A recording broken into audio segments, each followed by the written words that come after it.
capitalism, and many of my followership will follow these. Daily grind, consistency, consistency all the way, just locking in, sticking up, hit more people. I didn't make a sell yet today. I'm not gonna lie, I'm a little off. I'm feeling off today. Maybe I didn't drink my coffee, so I don't give a fuck. But it's like, damn, let's lock in. We got faith that some good's coming. Some good's coming. So we're just gonna keep hitting up people and following up, and educating our minds. Each day we get more rich. And I need to do a little bit of creation today, so I might, end the live early. But tap in while you go on here, sub. Let's get into it. The content on valuetainment from all around the world, 220 countries that follow this content, you will know I will constantly encourage people to study this system, this model, because it works effectively. Now, some people don't like that, but it's what I believe in firmly. When people say, well, you don't understand, I didn't come from a rich family. I didn't come from a rich family. My dad worked at a 99-cent store for 15 years. My parents got a divorce. My mother had to go back to Iran because she ran out of money. I'm a welfare child. I joined the army. I had a 1.8 GPA. I'm the last person in our high school. You ask any one of my high school buddies, will tell you I'm the last person anybody would have ever expected to become successful. But because I one event, father having a heart attack, going in the hospital, seeing him lose 40 pounds, one event made me completely change this guy. And not temporary change. A lot of people change temporarily. I'm going to get into my message here. I'm talking permanent change. I know a lot of people that will work hard for 90 days, and then they go back to the bad habits. They'll exercise for 90 days, then they go back to the bad habits. They'll keep a good diet for 90 days, then they'll go back to the bad habits. They'll read books for 90 days. I'm talking permanent obsession change that is going to last with you for 10, 20, 30, 40, 50 years. That's what it's going to take to be able to make the kind of money that millionaires make. The money's out there. The money circulates. It doesn't stay in a place. This money that I have right now in my pocket, I want you to think about this here. This $200 here, guess what? Ask the question, how many people think this is touched? How many people has this touched? How many people? It touches thousands and thousands of hands have touched this. And it's with me now. I can choose to do whatever I can do with this $200, but it's going to keep circulating. And eventually, hands end up getting the most, those who learn the skill sets of attracting this and retaining it and growing it. That's what I want to talk about here with you today. I did a video a few months back. It was titled How to Really Become a Millionaire. Entrepreneur put it up. It became the #1 video on Entrepreneur's YouTube channel. And then for us, it's done very, very well. As a matter of fact, put a link on here on the bottom. It's called How to Really Become a Millionaire. Let's put the images also so people can see what it looks like. Today, I want to talk about the 11 skill sets that millionaires master, okay? And I'm going to get very detailed about this on these areas for them to master. And then you got to make a choice yourself that whether you want to kind of pass up on this and just kind of say, oh, great video, Pat, phenomenal video, man, as usual, great content. To me, what I love the most is, the type of messages I love the most is when a guy sends me a message and says, I started watching your videos about a year ago, and I followed all the content that I've never missed a single video. I've watched every one of your videos. A year ago, I made $7,000. This last month, I made $93,000 in a month. I like that. I like it when somebody tells me our company grossed $3 million last year. This year, we're on track to gross some $13 million. Those are the messages I like here because they're implementing and growing. So you will get the content. It's on you to implement. So let's go through number one. And by the way, I'm assuming you automatically have to have work ethic. I'm not even going to put work ethic as a point because it's not a skill set. It's a mentality. But if you don't work, none of these things are going to affect you in any possible way. Maybe a little bit, but not dramatically. So let me get right into it. Number one skill set that generally millionaires master is persuasion. And let me explain to you what I mean by persuasion. What I mean, they master. Persuasion to me is on many different fronts. One, They have to persuade their family that I'm going to go become an entrepreneur. Please support me. They have to persuade their wife if they're married, their husband if they're married. They have to persuade their kids, parents, peers. They have to persuade investors. They have to persuade an employee to want to come work with them when they're small. They have to persuade a group of salespeople to want to come and sell their product. They have to persuade people on why their product is a special product. They have to persuade why their industry is a special industry and what type of an impact it's made in your life. You got to learn how to persuade people. You got to learn how to persuade when you're selling to customer, when your product may not yet be at the level you want it to be. You need to learn how to persuade investors on why they ought to invest in your company. You need to persuade executives and talent who are with established companies. Why should they consider even working with something like you? Working with an entrepreneur like you who's maybe not established yet. Maybe you're not there yet. You know, you got to learn how to persuade your competitors, persuade your partners, persuade your vendors, persuade your carriers, persuade. There's a lot of persuasion that you got to do. By the way, you got to learn to persuade yourself as well. You got to psych yourself out to get into the mode and wanting to get to work on a daily basis, especially those days that you know it's not an exciting day. You got to persuade yourself. Persuasion is one of their skill sets. You got to persuade when you learn how to negotiate. Negotiation is a form of persuasion. Learning how to sell. If you don't know how to sell, kiss entrepreneurship goodbye, because selling is a form of persuasion. Negotiation is a form of persuasion. Speaking from stage is a form of persuasion. Not everybody speaks the same style, but you know everything there is persuasion. Number one skill set I put up there is persuasion. Number two, let me tell you one thing that most millionaires master is reading people. Reading people, and I'll tell you what I mean by reading people. Okay. The reason why reading people, millionaires end up generally becoming good at reading people is because they've been ripped off, backstabbed, lied to, cheated so many times that there are a lot of signals that they see a trend and saying this person's like that, reminds me of this person. You got to learn how to read people. You got to learn how to read a customer. You got to learn how to read an employee. You got to learn how to read someone who is absolutely full of it. Sometimes I get surprised how some people who are pretty successful, they're making $120,000, $300,000 a year, how easily they fall for the trap of somebody who's full of it. Like, how do you not read that sometimes, right? You got to learn how to read it. And a certain level of paranoia when you're reading people. And then also, when I'm saying reading people is not just on the negative side, reading people on someone that's truly, you did something wrong and you need to go out there and do something about it. You need to read people that need you to make a right effort to take care of them. You to make the right effort to, treat them in a way that they need to be treated. That's also reading people. Another one is when I say reading people is being able to think what a customer is going to need now, what a customer is going to need a year from now, 3 years from now, 5 years from now, and reading them. Being able to read a person that starts with your company at an early stage and what were they thinking about when they were at your level, at a new level. You're not speaking to them from your level. Millionaires, they got to learn how to read somebody at that level and give them the belief that they need at that level versus somebody that's been around a little longer that needs to kind of man up or woman up or mature as an entrepreneur. They're not. They're just treating this as a lollygagging with the industry. And that's a complete different conversation with that person. Say, grow up already. You've been in this thing for 5, 10, 15 years. What's next? You're going to be like this your entire life. So reading to know when, where, who, what, when. They eventually become very good at reading people. Number 3. This one's going to sound strange to a lot of people when I first say it, but it'll make sense to you here in a minute. It's called sharing the wealth. Hang tight. This is not a hokey, corny type of thing. I'll explain to you what I mean by sharing the wealth. The people that I've met who have created lots of wealth.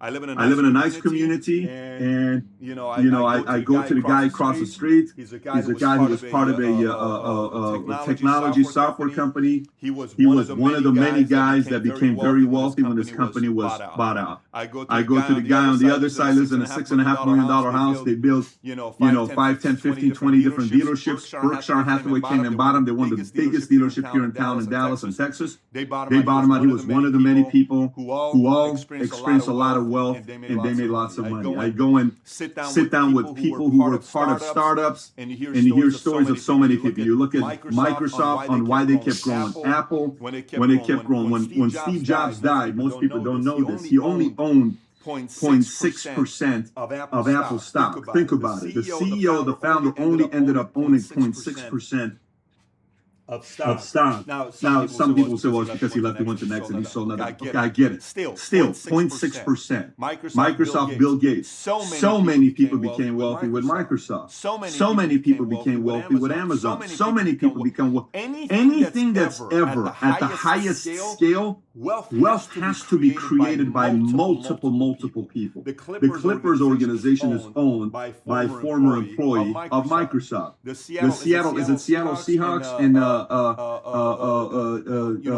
Paul Allen Trailblazers. It's owned by it's a former Microsoft.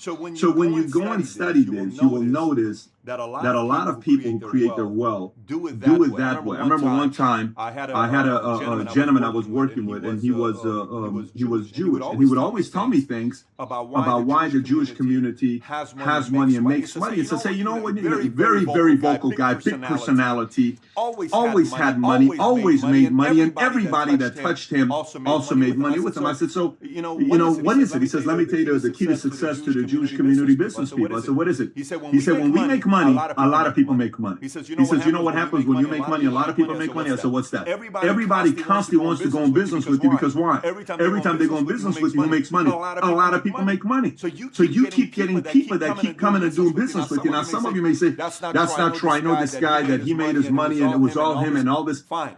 He's probably not going to get a lot of people that are going to want to follow him and do business with him from the past. If you generally see that nobody from the past is continuously doing business with a person, it's either that person chose, it's the other people said, when he makes money, only he makes money, nobody else makes money. You got to learn how to share the wealth where you continuously have deals for the rest of your life. Number 4, leverage. It's very critical. Leverage. Millionaires master leverage. They are master at understanding leverage. And I think one of the reasons why they understand leverage is the sooner you learn that in order to do anything big, you need a team, is the sooner you'll start scaling at a very fast pace. Especially a lot of the driven, self-motivated guys that had high GPAs or did very good in school and they had good grades and they were always good at doing the homework right, and nobody does it better than me. I'm a perfectionist. They typically have the hardest time. They typically have the hardest time. The guys that didn't have the best grades and they were kind of played a little bit of sports, they generally don't have a hard time with this. You know why? Because they've always needed help. So it's kind of like, man, I need help. I still need help. But the ones that typically have independently who are very good at homework, they have a hard time knowing that they need help. Leverage is a very big deal. So you got to learn how to delegate. What do you delegate? What do you not delegate? How do you manage and study a certain thing that you're delegating to somebody to see if they can fully come through with it? Crowdsourcing. One of my favorite questions to ask our staff, it doesn't matter who it is, I love to ask, what do you think? What do you think about this? What do you think about this idea? What do you think about that? What do you think about this? What are your thoughts? And I like to ask every different type of personality, somebody who is very skeptical but very technical and smart, somebody who is action excited. Tell me what gets you excited about this. Somebody who's normally in the middle and you don't get a lot of reaction. I want to see all because I want to know what they think about it. That's part of leverage. So leverage is, team, recruiting, sales, software, technology, social media, marketing, branding, collaborating. Everything is leverage. How can I leverage to make this thing go faster? Leverage. Number five. This is a skill set they master. Let me tell you. Recruiting. Let me explain. You recruit a media platform to want to build you up. You recruit talent. You recruit executives. You recruit the best salespeople. You recruit people who are friends that want to go into business with you. You recruit solid, high identity associations. You recruit good friends. You recruit, other people who are extremely successful that also want to associate with you. You recruit them. That's not to sell them anything. That's to sit down and talk and you're learning from one another. You recruit a board. You recruit an advisory board. You recruit the best mentors. Millionaires are great at recruiting the best mentors, partners, investors. They're incredible at networking. They're incredible at connecting. They're incredible at doing any of those things because recruiting to them, they know I am one executive away from scaling my business into doubling my revenues. I'm one salesperson away or one sales leader away from incredibly growing my sales volume of sales by 50, 100, 200, 300%. 300%. If I get one strong sales leader, if I get one leader that comes in and does, they know that. So everything to them is about recruiting. Point number 6. This one's also strange, but I'll tell you. Energy management. Energy management. What is energy management? I still don't drink coffee. I just got off the phone with a major player at the AIG who sent me a very, very nice gift. Mark, thank you for sending that nice gift that you send out. But we were talking about energy, and he says, "You got a newborn. Are you getting any sleep?" I said, "Yeah, I'm trying to get some sleep. You know, we're waking up every 2 hours with the baby." And says, "So are you still not drinking coffee?" I said, "I'm still not drinking coffee." So do you do Red Bull? Do you do this? I don't do any of that stuff. I personally don't do any of that stuff. But I have to figure out a way on how to manage my energy, because my energy, without it, I can't do anything. And anybody who becomes a millionaire, those who don't, they generally quit at some point. They quit at $100,000 a year income. They quit at 150, 200, 300, 400. But everybody quits at some point. Okay, some people go to the very end and then they quit when they die. But a lot of people quit after 2, 3, 4 years of going all in. Most people don't go for a long time. Keep that part in mind. So energy management is, what can I do for me to increase my energy? So generally I get tired after working 8 hours. I don't want to get tired after 8 hours. What can I do? Maybe I want to go 10 hours. Maybe I want to go 12 hours. So I like to stand up and work because this one my body is standing up. So every time I'm doing this, my body's moving. And when I sit now, I may take a break and I sit. My energy goes lower. Then boom, I stand up again. My body's moving. Things are happening. So figuring out ways to manage your energy to know how long you can go. Figuring out how you can go on little to no sleep. I know that sounds strange to some people. How do you do that? Your fitness routine, your diet, all of that is part of energy management. Number 7.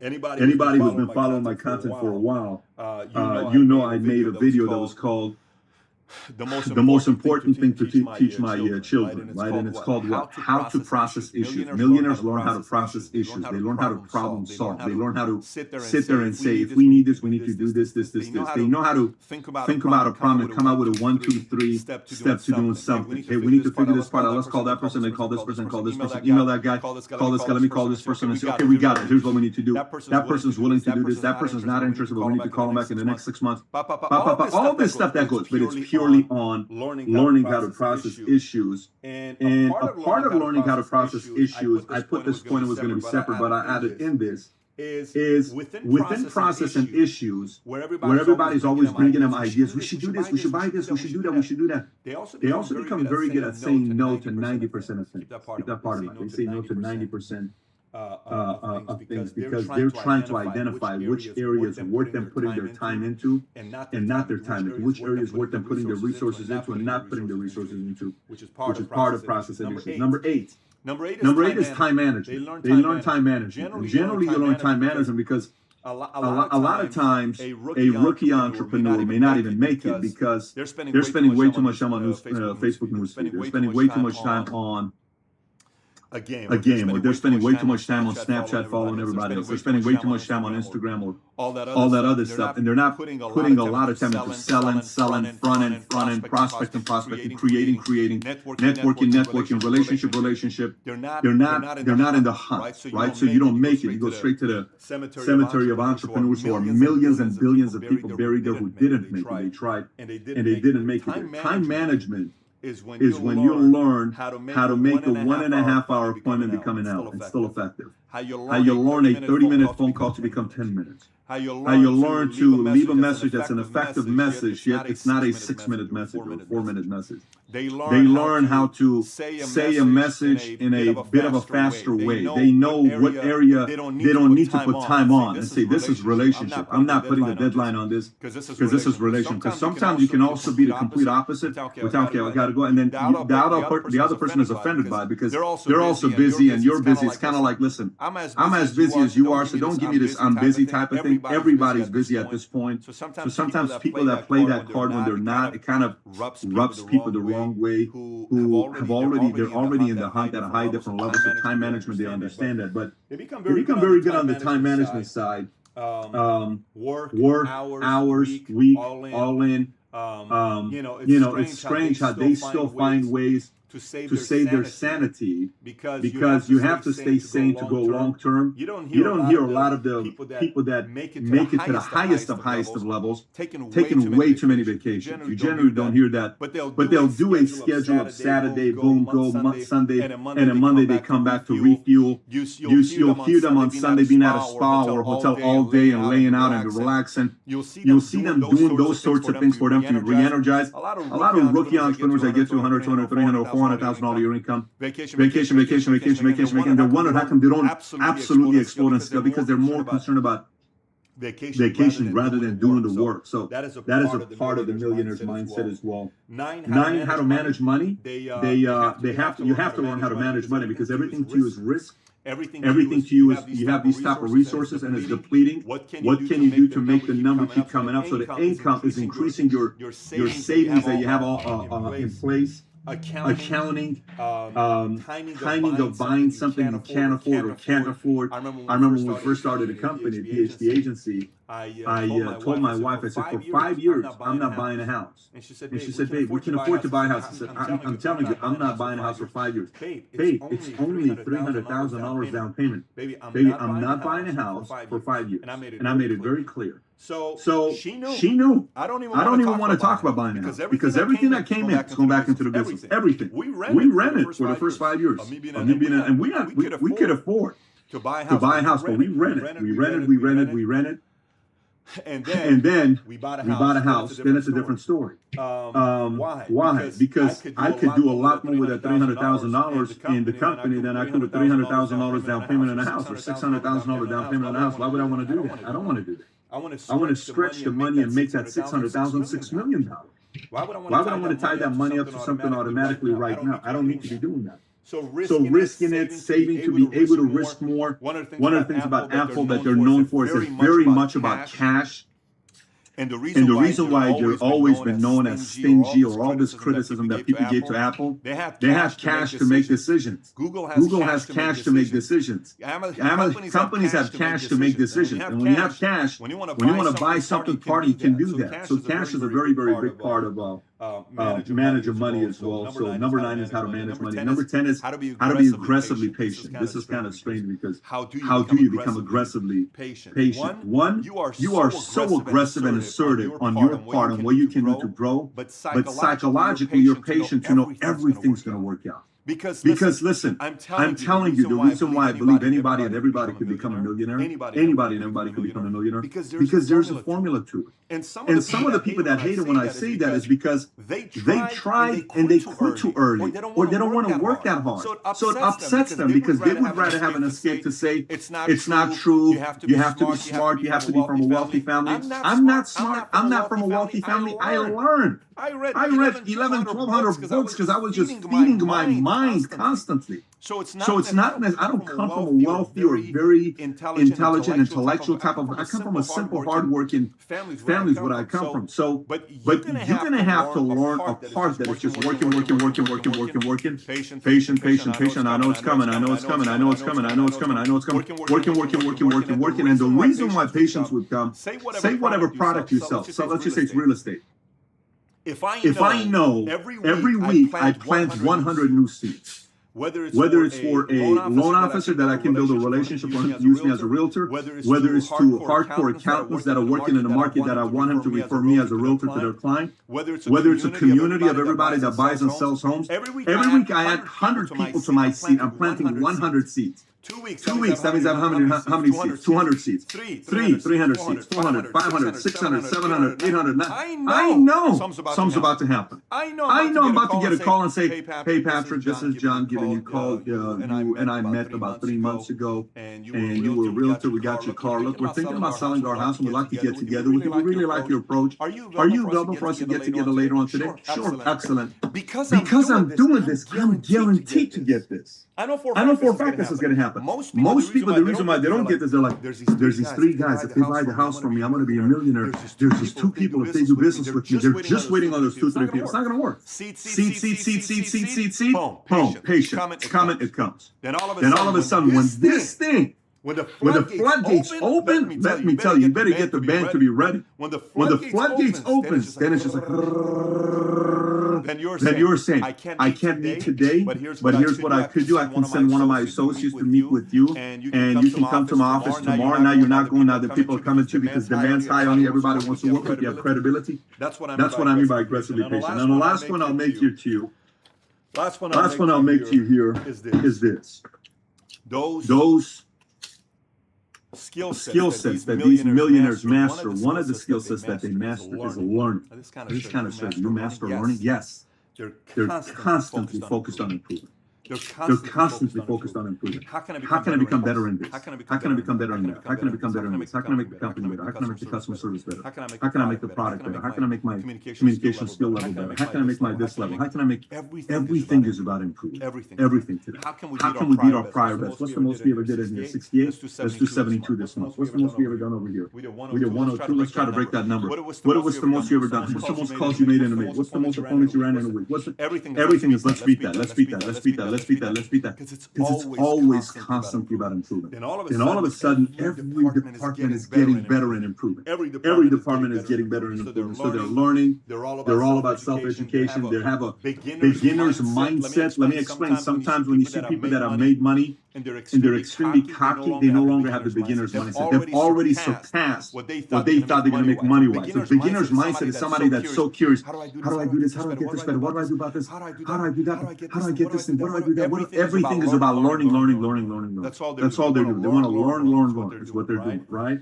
So everything is about constantly beating their prior best. Who do I work well with? Who do I not work well with? What do I need to improve? I need to change this weakness, part of my attitude that doesn't work well. This type of people, I need to get better at working with women or men or couples. I need to work better with people who are twice my age or half my age. I need to learn how to work that area better. So those are 11 skill sets. 11 skill sets that millionaires master. And my challenge to you is, if there are any areas here that you want to say, man, I want to get better at that as well, you go seek finding out on what you need to do by being resourceful and finding out how can I become better in this area. And eventually, you'll become better in those skill sets as well. But this is going to take effort. This is not one video is going to change everything for you. I'm so excited. I'm going to go do it. No. Plan of action on improving these areas. Score yourself in these 11 areas. I'm good in this. I'm terrible in this. I don't even know what this is. I got to get better at this. Who's good at this? Let me contact this person and get better at it. So that's my plan of action for you guys that I'd like to see you put together to get the types of results that you want to get. But those are the 11 skill sets of a millionaire's master. Paul, throw me my favorite pillow real quick. Gang, let me tell you, I've been doing this for the last 2 weeks now. Our goal is to get to 100,000 subs on YouTube by August 31st. I'm getting so many great messages. People that are posting our stuff on Instagram, Twitter, commenting on YouTube and inviting other peers and sending it on their newsletter and all this other stuff, which is helping out tremendously. And some of you guys that are going above and beyond, you know who you are. I'll message you. Thank you for doing that. But we want to get to 100,000 subs. We feel pound for pound we can go against any other YouTube channel on the subject of entrepreneurship.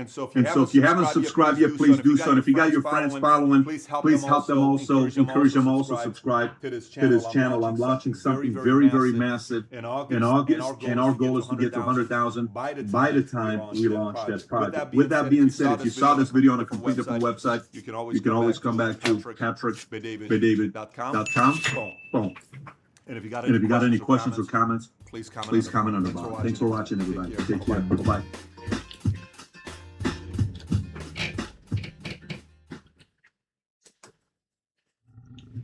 I believe today's the easiest time ever in the history of mankind to think big. Ever. I'm talking ever. And you'll find out why by the time you're done watching this entire video. Why I believe that. I'm going to cover things that you can implement for you to start thinking bigger than you've ever thought before. And here's why. This is my argument. What is difficult is for you and a group of people to decide to create the pyramid in Egypt without cranes. Now that's difficult to think big. That's impossible, some would say. What would seem impossible is for you to invent a machine that weighs tons and tons of weight to tell 400 or 500 people at a time, go in that machine right there and fly 4,000 miles. It's not going to crash. You're going to be safe. And a billion people say, okay, I believe you. That's impossible. impossible.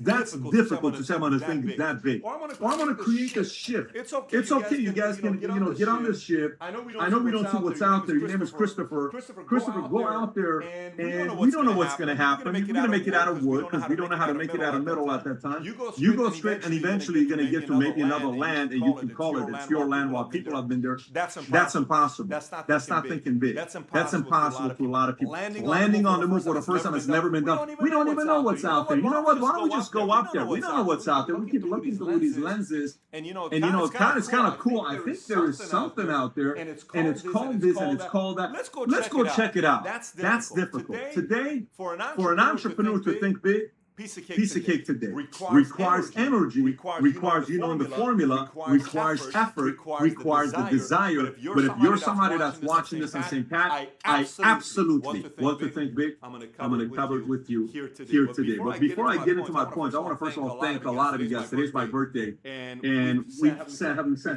so many people send us gifts from all over the place. I want to thank you. We started off with some strange, what do you call that from our friend Mark Molina? Like an exotic, what do you call it? Mark, an exotic dancing gram you sent to my headquarters here for a lady to come and sing, happy birthday to you. But, I appreciate that. But, I'm not the wolf of life insurance industry. I think he mistaken me for the wolf of Wall Street. We got so many, balloon galore. We can start a balloon business here. But I got here from John. John, you sent me this here. John, an attorney from New York. And your son, Andrew. Andrew, buddy. I love the notes you sent. You keep listening to your pops. And you keep learning about what it is to become an entrepreneur. One day in the future, we could possibly vote for you to become a president. I like this gift here from Armin Tatians. Senna, I'm a Senna fan. My daughter's name is Senna. Exactly. Senna. This is how much I love this guy, Senna. And Armin sent me a nice little thing here. Senna, I appreciate that. I'm not going to go through all of them, just kind of giving you a flavor here. James Dean. James Dean, if we go to the top, it says, dream as if you will live forever, live as if you'll die today, which he did. But that quote is a great quote. And I'm going to leave one of these here that was funny for me. I get shoes sent to me all the time because of a video I did a long time ago on how I used to set up meetings when I was a financial advisor at Morgan Stanley Dean Witter. I would send a box with a shoe in there, so now that I have one foot in the door, help me get the second one in. And these guys got a little bit more creative. They decided to send me Air Jordans. And I got to give them love, man. This is from Arash Kari. Arash, you are the man, and you are creative. And I can't wait to get the second pair of this shoe here. But appreciate all the happy birthday messages I got on Snapchat, Instagram, Facebook, Twitter. Thank you for all the love. More and more, every time I hear these messages, validates how many entrepreneurs we have around the world that's following this content. I want to do something big with their life. So let's get right into the episode on how to think big as an entrepreneur. Listen, the usual suspects you'll hear about is what? Books. Associations, environment. Pat, you got to read the right books. You got to have the right associations. You got to have the right environment. Absolutely. These are the usual suspects. Whatever I cover with you does not discount this. You need to do this, but I'm covering things you don't typically hear about. The unusual suspects. Then I'll give you a plan on at the end what to do, and some things I'll cover. There's going to be a bunch of points. I don't know how many points it is. I have them all here. It won't be in any specific order. You need to take notes. Even though it's typed out on my website.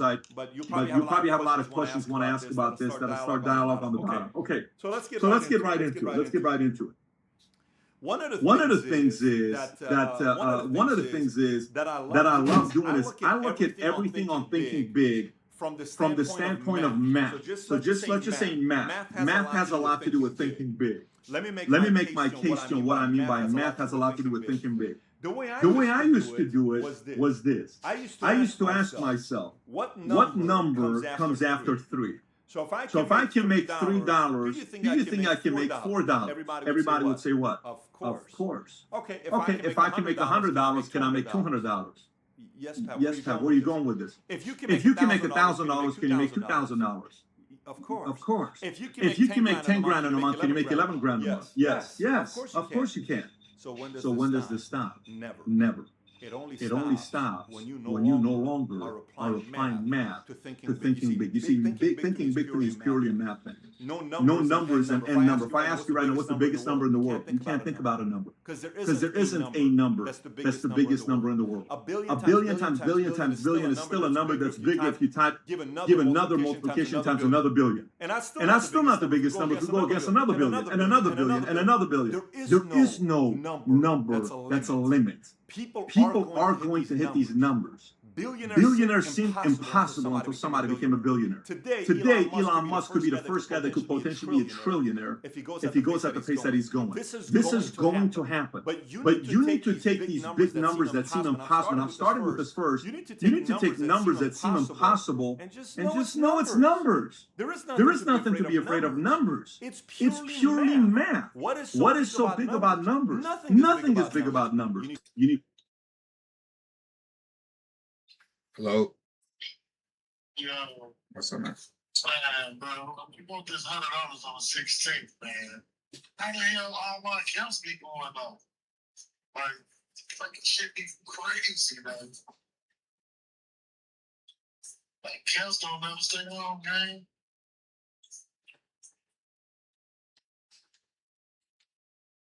I can say, hey, you've been someone even working. I'm in my car. I got, preseason. Like, I watch football. Motherfucking preseason started. I got this piece on my car now. I'll be watching it. I got it downloaded on it, but it ain't working. It's like if I go to live TV, it's motherfuckers. Then you don't let the come up. You check the Wi-Fi. You got a service on it? Nah, the Wi-Fi working. Everything working in here. I got a chip in there. I got this little thing, man. I'll be plugging in my car. So I can watch TV while I drive. Yeah. But fucking, he said the countdown supposed to expire to May 31st, 2027. But the fucking, it's like nothing is coming up. Like, it come up to the IPTV screen. It's like, it's nothing coming up. Having the channels. You tried the other server? Can you download like the other app? Yeah. There's like a different platform you could try. Let me send that over to you right now.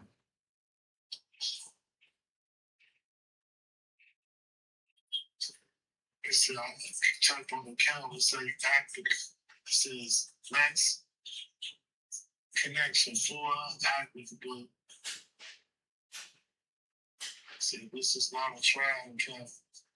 Username 5/31.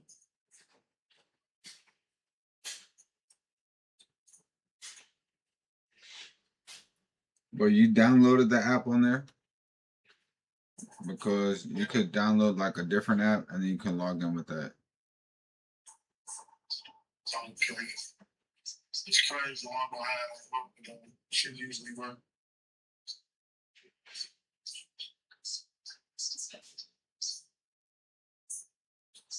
Update every day. You have like downloader on it? Yeah, I got download on it. Alright, type in that code that I sent over to download this app. Try that one. I'm sure it's gonna work. I'm gonna send you over the login details.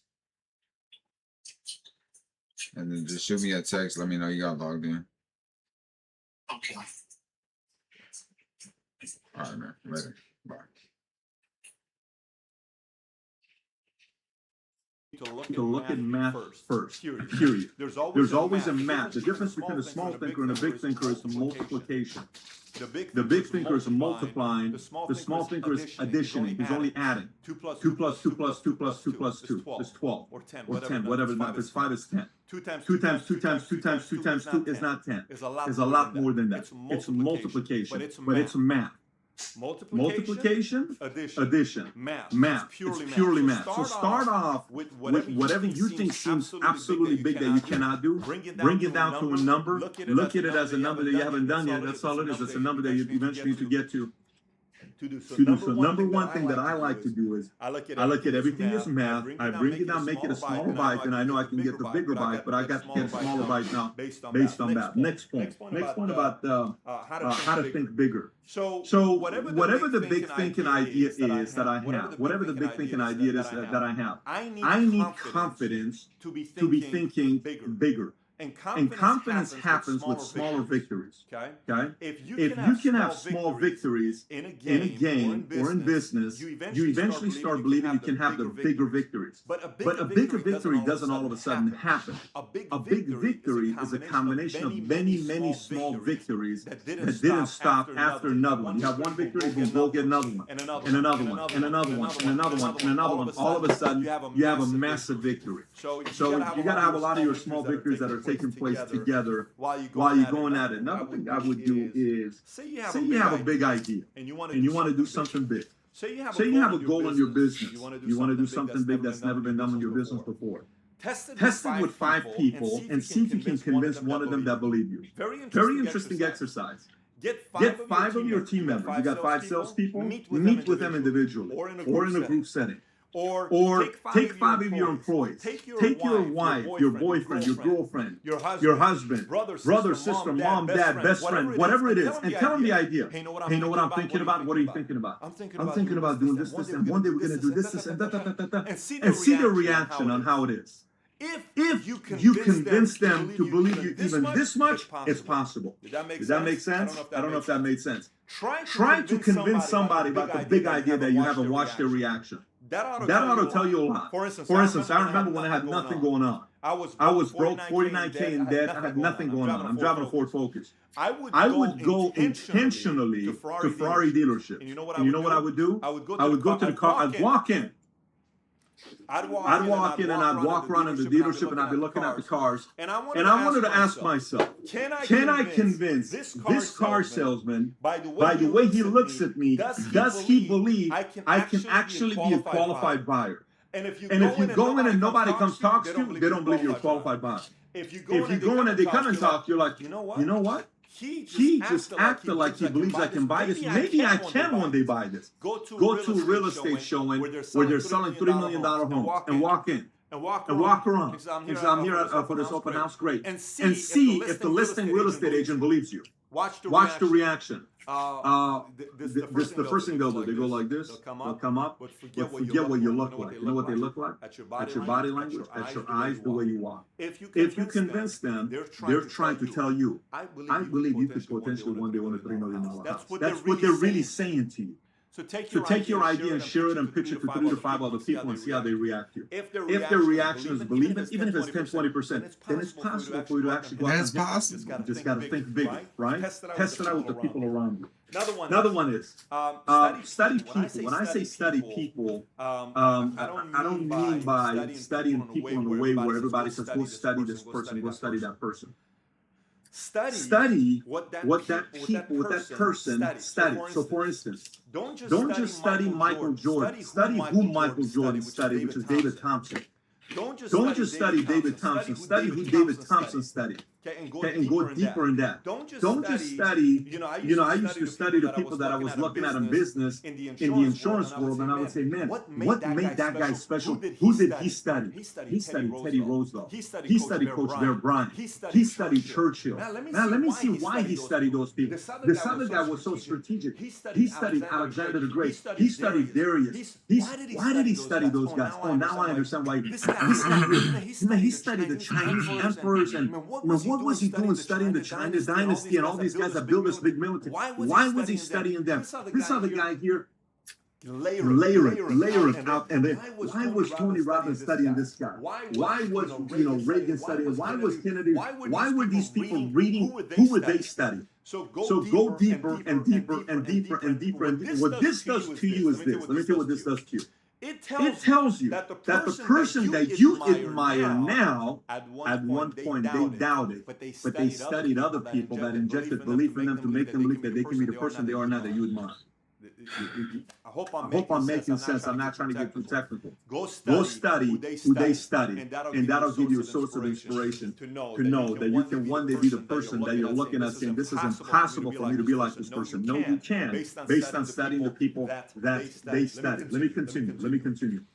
So next point. Again, Paul's going to put the point. You're putting numbers here, so you're going to put the point. I'm not putting numbers here. Next point is this. I believe, just like I said earlier to you when I said this is the easiest time ever to think big, I also believe this is the most important time to think big. I said this on a video. I've been saying it on mentions. I've been saying it. I believe 100% of world's problems are going to be solved by entrepreneurs. I believe that. I believe 100% of world's problems are going to be solved by entrepreneurs. If we keep giving birth to entrepreneurs who make it, they have one ability. They're problem solvers. They look at something complex, they make it simplified, they add 5 steps to it, you follow it, you win, you can solve cancer, you can solve health issues, you can solve job creation, you can solve economy challenges that we're facing in the world, you can solve anything, discrimination, anything we have going on, every single problem in the world can be solved by every single one of them. Our educational system, our political system, our oil challenges we're having, anything that we have can be solved by entrepreneurs. So as you're watching this, a lot of times the first motivation for somebody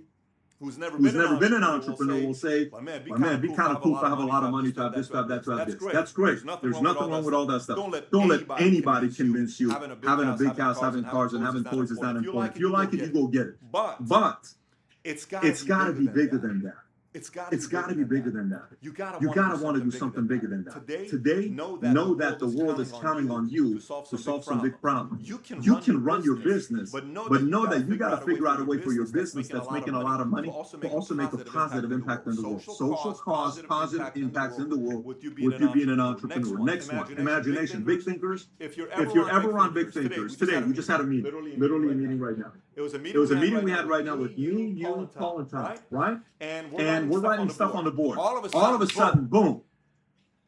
Mario says something. Then I said something. Then Paul said something. I think Paul started it. Paul said something. And I said, Paul, that's a great idea. And then I said something. Then Tom said something. Then Mario said something. And then Mario went to the bathroom. And then he came back. But then Tom says something. Paul says something. And then it led to a massive idea. Then I asked Tom to send an email to a couple guys that we got to get a call on from Australia. And we're doing a call now about this massive idea that has to do with the business that we're running today. But it led to him because it was like, what if we can do this? And what if that takes place? How about if it costs this much? What if we did? What if it was this season? What if it was that? What if this?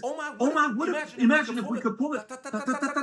Seeds. And the roots keep growing, and then boom, all of a sudden you get a massive idea. So imagination, especially if it's people that are also people that are imagination type of people. And that goes. So a big thinker is all about imagination. A big thinker is all about imagination. Nike used to get killed. Nike was getting killed. A guy, there's a whole complicated story behind it. Some people say it's not him. Some people say it's an Italian mafia guy from New York that came to Nike and said, the way we're going to save it is there's a guy that's coming out of college, North Carolina. He's the most incredible basketball. He's going to be the greatest basketball player of all time. He goes to Nike and says, let's sign this guy and give him a $500,000 contract. What are you talking about? We don't have money. I'm telling you, forget all these other chunks you're giving $50,000 to $100,000. Give this one guy $500,000 and look what happened. No. And then Michael comes, they talk, and Michael, all he wanted was an exotic car. Apparently the negotiation ended up with them giving him a $500,000 for 2 years or $1 million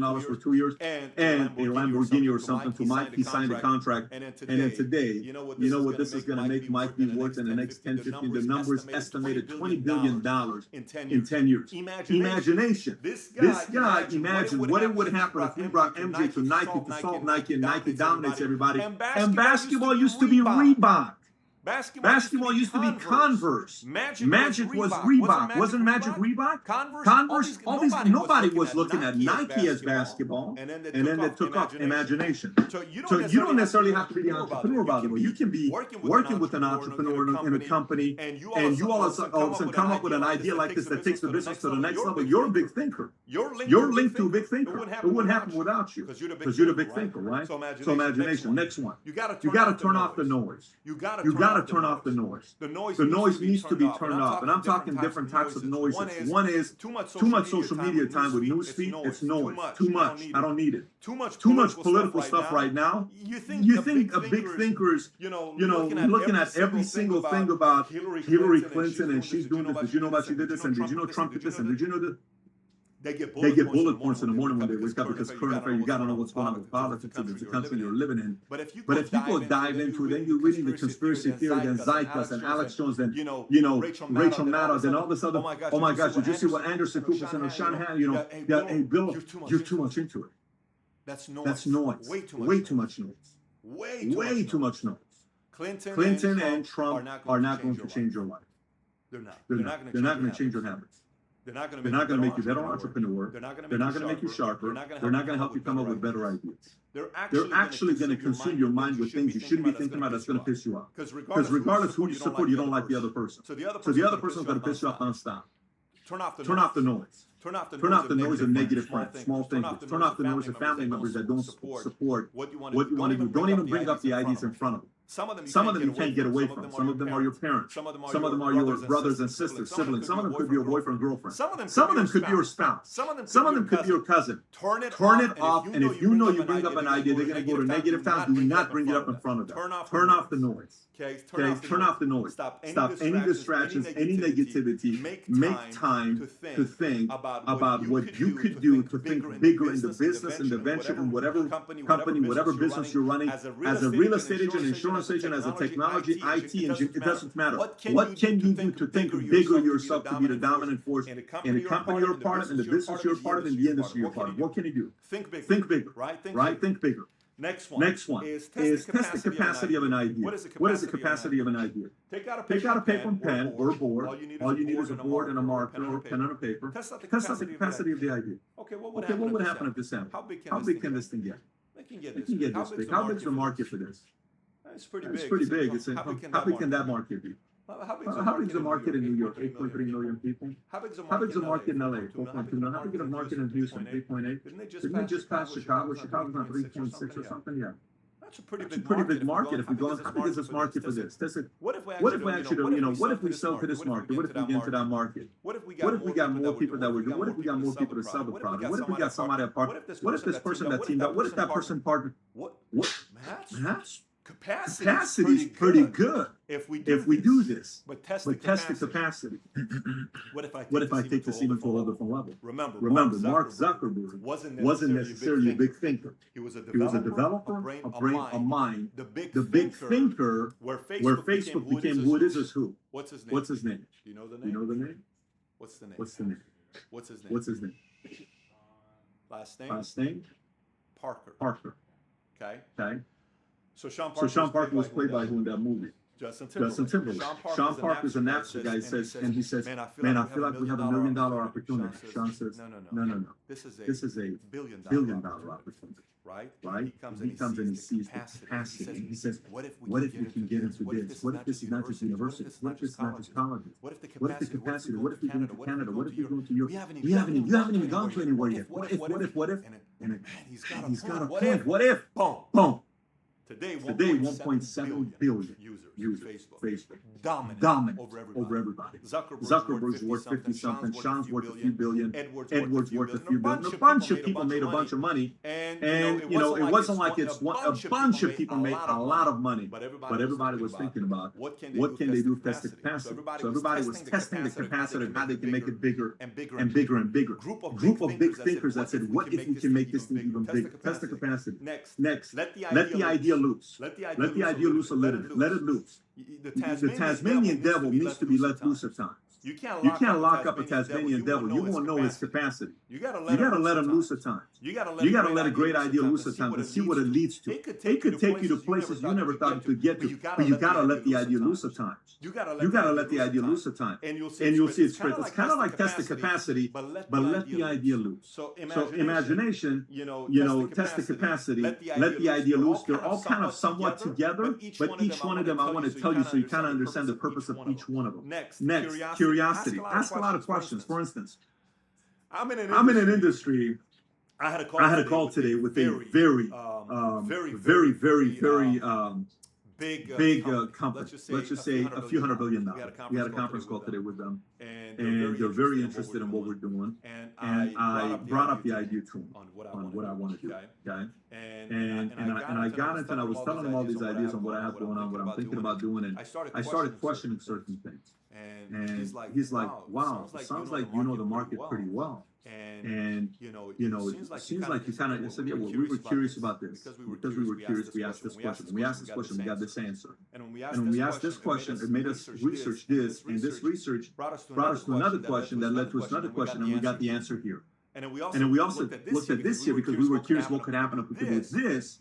And as we got stuck because one question we couldn't answer, and then we figured this out, and we contacted the right person, then a right attorney who's $1,200 an hour, and then she introduced us to this person and that person, and we got this answer, right? But we were curious, and we asked the right questions. And so collectively, they're on the call, now we're meeting, New York, big meeting, et cetera, then that could lead into a whole different story, because we're curious on how we can make an industry that I'm a part of that's probably the most boring industry in the world, the life insurance industry that no one's paying attention to, but because we're curious, we're finding ways to disrupt this entire industry that I am in love with. That people think, Pat, you're out of your mind. How do you love life insurance? I love what we do, right? But we were curious. I'll get into a little bit more on that later on in the video. Next, ask the question when you're thinking big. Why not you? And answer it. I'm not just doing this motivational video. Why not you? Why shouldn't you win? No. Forget motivation. Let's get logical. Why not you? Actually answer that. Why can't you be somebody that can do something in your business that's never been done before? Why not you? Answer it. So give the argument. Logically, here's why not me. Because I don't work hard enough. You can fix that. Stop being lazy. Well, whatever, but because I'm not that good at sales. You can learn sales. Okay, because I don't know much about the product. You can learn the product, but why not you? Because no one in my family's been rich. So what? No one was rich in Zuckerberg's family before he became who he is today. And nobody was in Jobs. Jobs' mom even gave him up for adoption. Yes, so whatever. But so why not you? Make the argument. Why not you? Truly get into it. Then give the other argument. Why not you actually doing this? Why shouldn't you be the person? And say I'm a very smart person. I love people. I actually like to make money, to make a difference in the world.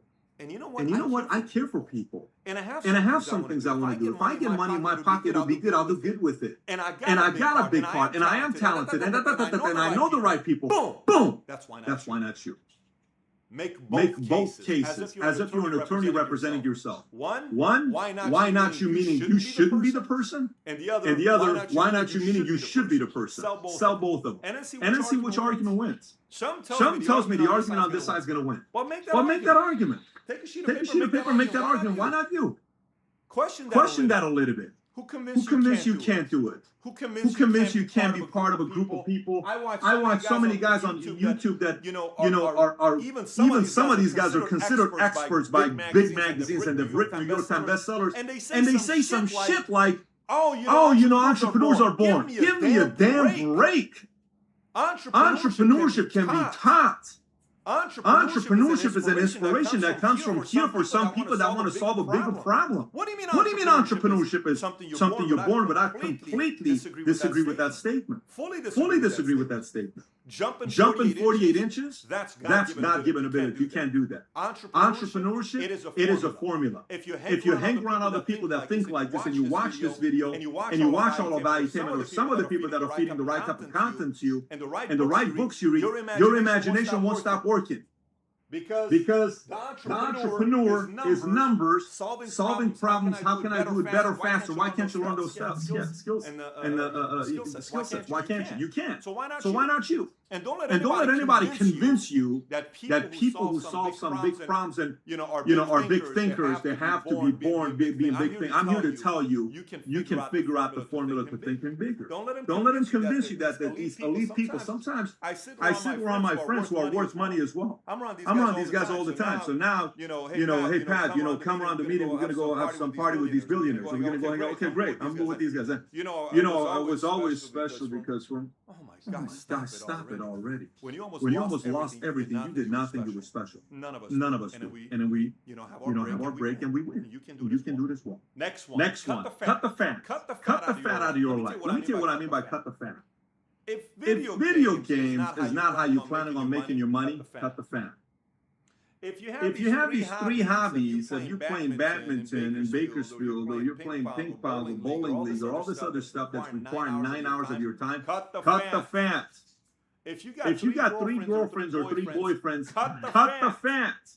If you party at the nightclub 3 times a week, cut the fat.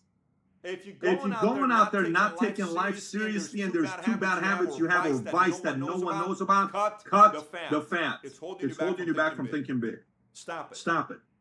It's not helping you out as much as you think it is. Cut the fan. You know exactly what I'm talking about. I don't need to explain it. You know exactly what you're talking about. You're thinking about it right now. That thing you're thinking about, cut it. If you want to think big, hold you back. It ain't worth it. I promise you. Whatever thing that's giving you fulfillment, it ain't gonna give you as much fulfillment as thinking big. I guarantee you that part. It ain't gonna give you as much fulfillment.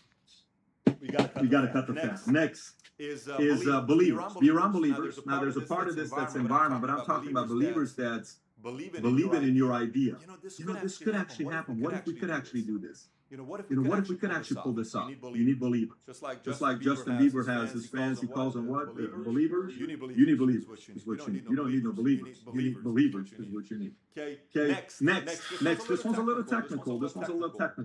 So I'm going to try to explain it to you in a way, but it's a little bit technical. Okay? Momentum versus resistance.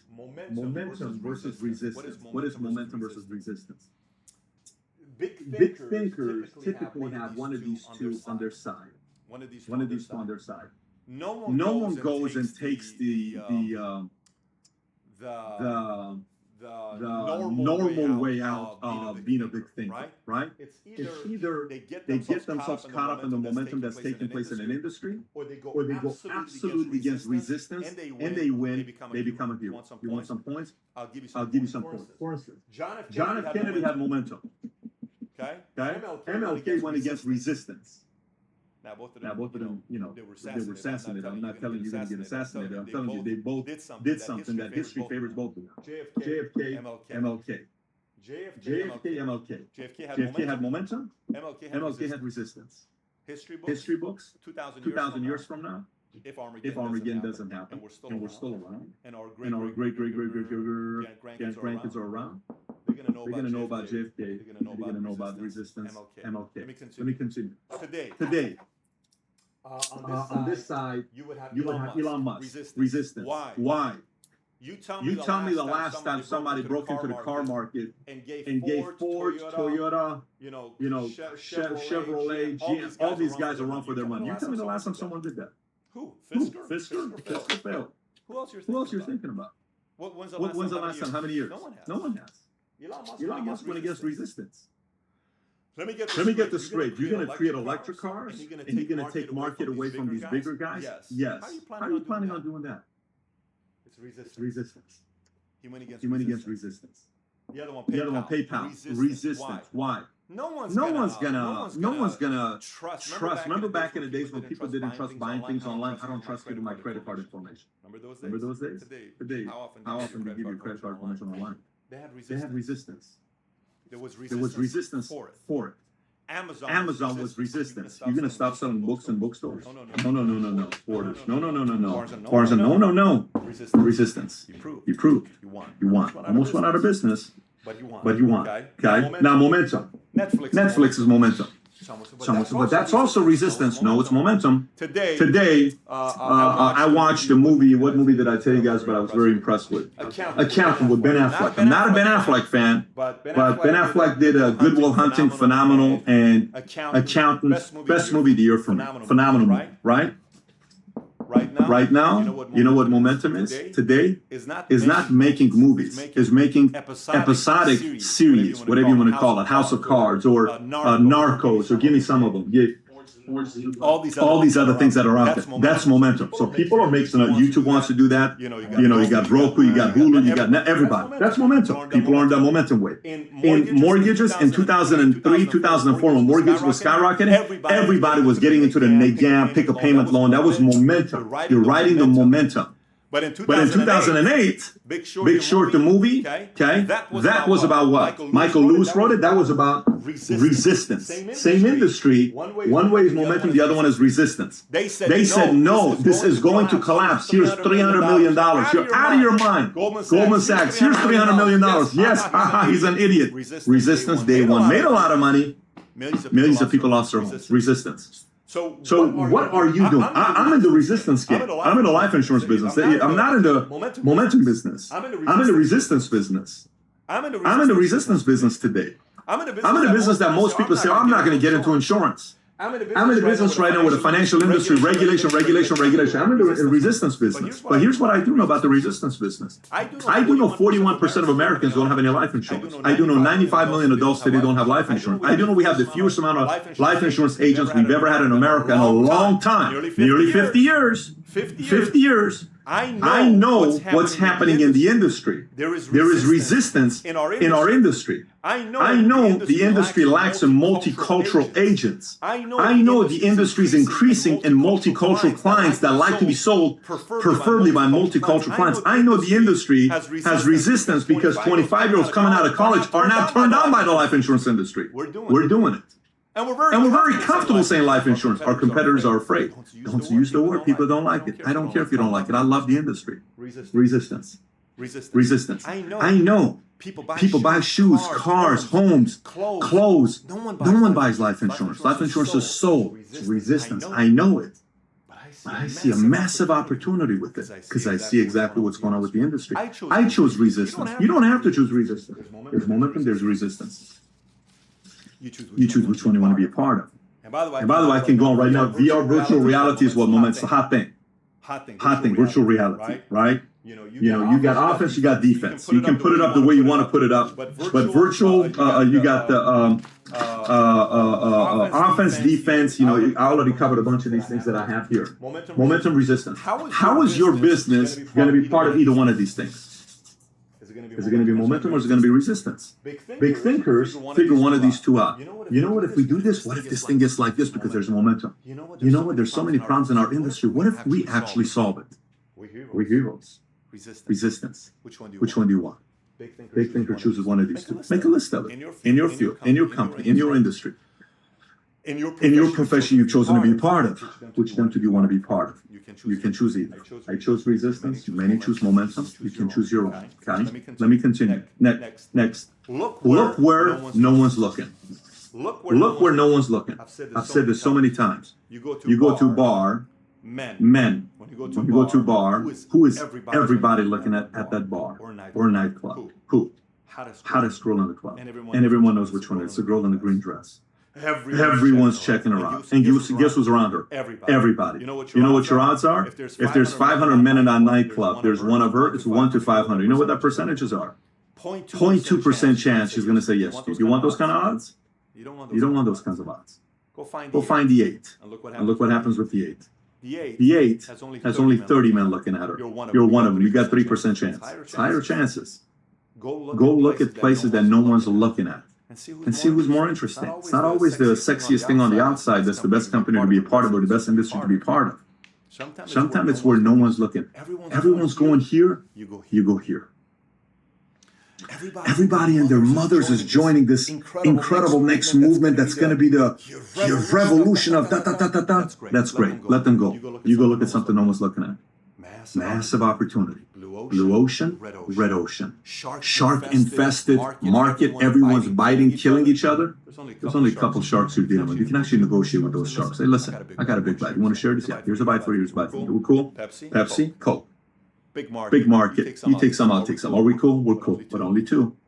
Everybody else wants to fight for wine. Everybody else wants to fight for, beer. Look, dude. What do you want? What do you want? You're a big shark. I'm a big shark. Yeah, go eat the food. I'll give you some. Here's yours. Hi. Let's go do it. Let's go do it. Go where no Go where no one's looking. Oof, so much easier. Next, deliberately forbid conventional solutions. Stop thinking about the conventional way of doing things. No, you got to be out of the box thinker. You got to be out of the box. You can't think about every single way everybody else wants to solve that problem. Drop conventional thinking. Big thinkers kind of look at different ways. They stick to it and they don't constantly change all the time, because once something works, you stick to it. And then when you have to make certain adjustments or adapting all that other, you don't make overhauls, because when you make overhauls, man, it hurts you. But you make adjustments. Some say Tiger Woods could have beaten Jack Nicklaus's record of the most Masters if he wouldn't have dramatically changed his swing when he did. That took his game back 2-3 years, and then he got hurt because it was a major shift. And I know people say the knee, the back, all this other stuff. But he could have won more Masters because it was too dramatic of a shift. There's a lot of motivational speakers that like to say, look what Tiger did, and he made a shift even in his career. I get it. Probably validates an argument that person's trying to make at that time. But sometimes when something works, work it. But while you're going to your game plan, try all the other conventional thinking, unconventional way of solving that problem that industry or company or the product is facing. So what do you do now? Let's just say you have your plan in place. What do you do now? Now you got to work backwards. So think big. Where do I see myself being 10 years from now in this business, in this company, in this industry? Put a 10-year plan. How about 5 years? Then 3, then 1, then 6, then 3 months. And today, put a 1, 2, 3 plan together. Today I need to focus on 1 this, 2 this, 3 this. Everything needs to be tied to a number. Why? Because big thinking has to do with what? So first thing I said, math. So everything is math. You notice numbers here. It's math. Put your numbers together, start thinking bigger, and next thing you know, you'll actually will say, this big thinking stuff is not as difficult as I thought it was. But I hope you take this whole message very seriously on how to think big, and I wanted to give it to you in a way that most people, the typical traditional things you read on magazines that set goals. Do this. I want to give you in a complete different way of thinking about bigger that some of the other outlets don't talk about. But my challenge to you is, don't make this about you. Make it about a bigger cause. The world is depending on you to think big and solve problems today more than ever. And like I said earlier, it is easier today to think bigger than ever before. Mario, let me get my pillow here. By the way, some of you guys, Mario wanted me to send a message to you guys, and thank you guys for the most incredible, heartfelt messages you guys been sending him about Street Team. Mario is so thankful about all the messages. I love you. I love you. If you haven't seen him, don't worry about it. But Mario's been getting a lot of love from people that watch Street Team. Paul, you're part of that as well, so I got to throw you in that too. You're part of that as well. They're trying to figure it out, see what's going to happen with Street Team. We're going to be launching a lot of new stuff here soon, so stay tuned. If you haven't subscribed to Valuetainment yet, please do so. Our goal is to get to 250,000 subs. We're at 100-some thousand subs now. Our goal is to get to 250,000 subs by June 1st of next year. This is a channel that many say is the #1 channel for entrepreneurs on YouTube. We'd love for you to test it out against anybody else out there that gives you the best how-to for entrepreneurship without asking you for $8,000 or $6,000 or $10,000 or $5,000.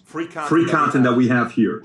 You want to say something? Say that again. Looking at the contest videos. That's right. We got a ton of them. By the way, for some of you guys, when we did the 100,000, if you haven't posted your video yet, October 25th is the last day to post your video. We already have a ton of people that have posted, and Mario's put the top 15 or 16 playlists that you can see. Just go on YouTube and type in "Why I Love Valuetainment." You'll see a bunch of people that have submitted their videos. We're going to choose 3 of them, where you'll fly in here to Dallas, Texas, and you and I will get some one-on-one time for 3 hours for me to do the business planning with you for your business in 2017. But only 3 of you will be chosen to come here and spend some time. 2017 is crazy. 9 years ago, 715K views. Just imagine like where I'm gonna be at in like 10 years, in 9 years. Like, if you finna get some crazy views, I hope so.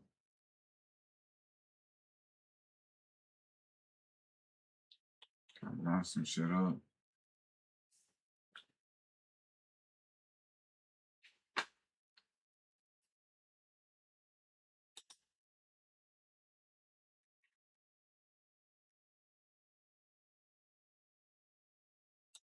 History was made on June 12th, when Elon Musk took SpaceX public in the biggest IPO of all time.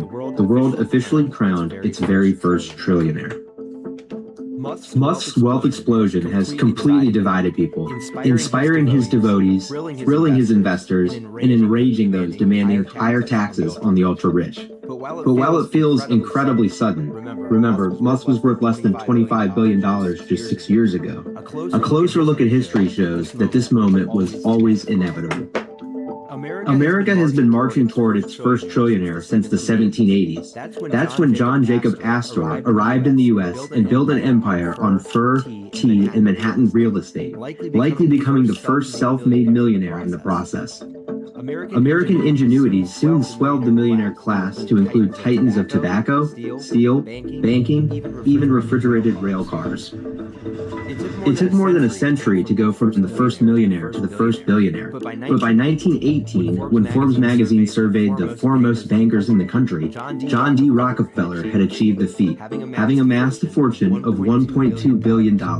That's roughly $29 billion in today's dollars. To put that into perspective, if you handed out Rockefeller's wealth equally to every American back then, Forbes founder B.C. Forbes estimated they'd each get about $10, or around $240 in today's dollars. If you did the exact same thing with Musk's money today, every single American would get around $3,000. Henry Ford soon followed Rockefeller, yet for much of the 20th century, as corporate America developed but taxes on the wealthy remained high, billionaires were few and far between. A handful of famous faces captured imaginations. The eccentric Howard Hughes dazzled the public with aviation feats and Hollywood romances. J. Paul Getty made a fortune in oil and became famous for his secrecy and frugality. Aristotle Onassis captured worldwide attention with his 1968 marriage to Jackie Kennedy. America's billionaire population stood at just 13 when Forbes published the inaugural Forbes 400 list of the wealthiest Americans in 1982. The richest person in the United States then was shipping magnate Daniel Ludwig, worth $2 billion, or $6.9 billion in today's dollars. A sum that would only rank Ludwig as the 214th wealthiest person in America today, tied with the co-founder of Little Caesars Pizza and 3 heirs to the Meyer Superstores chain. But by then, the billionaire boom was off to the races. When Forbes published the first World's Billionaires list in 1987, we found 140 10-figure fortunes around the globe, worth $295 billion combined, including more than 40 Americans. The billionaire population then doubled to 291 within 5 years, and stretched to nearly 500 as the dot-com bubble inflated fortunes in the late 1990s.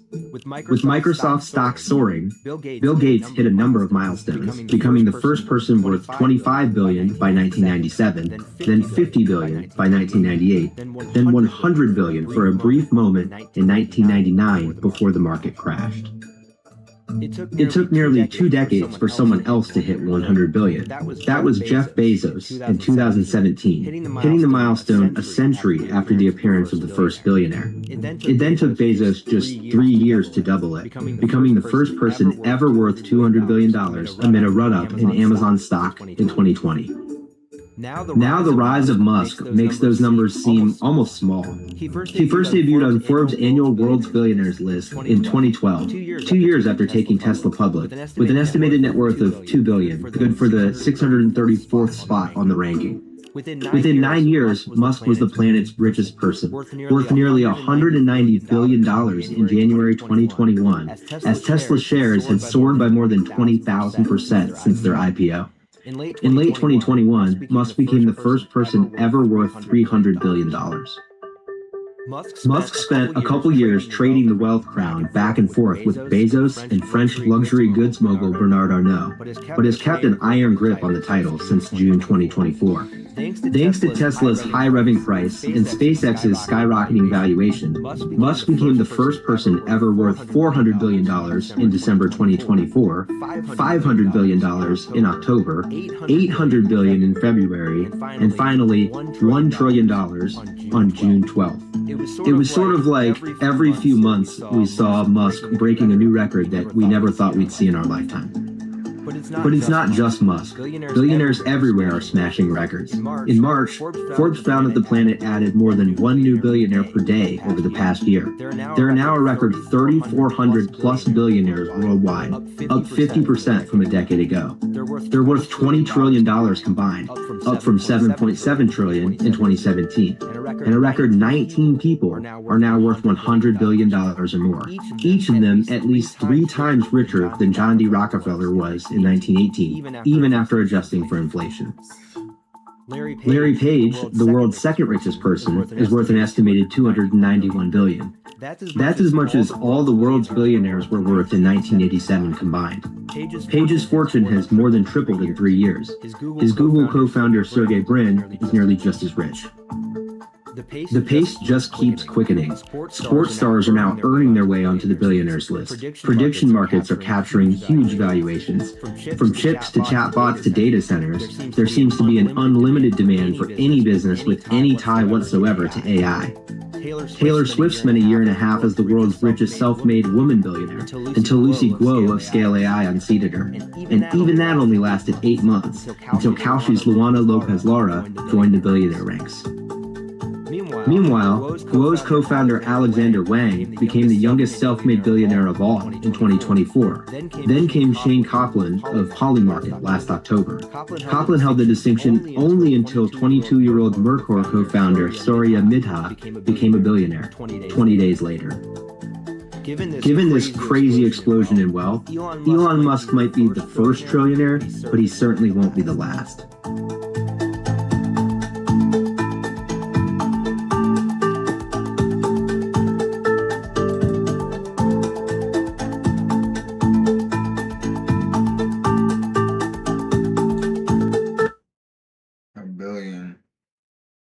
A billion.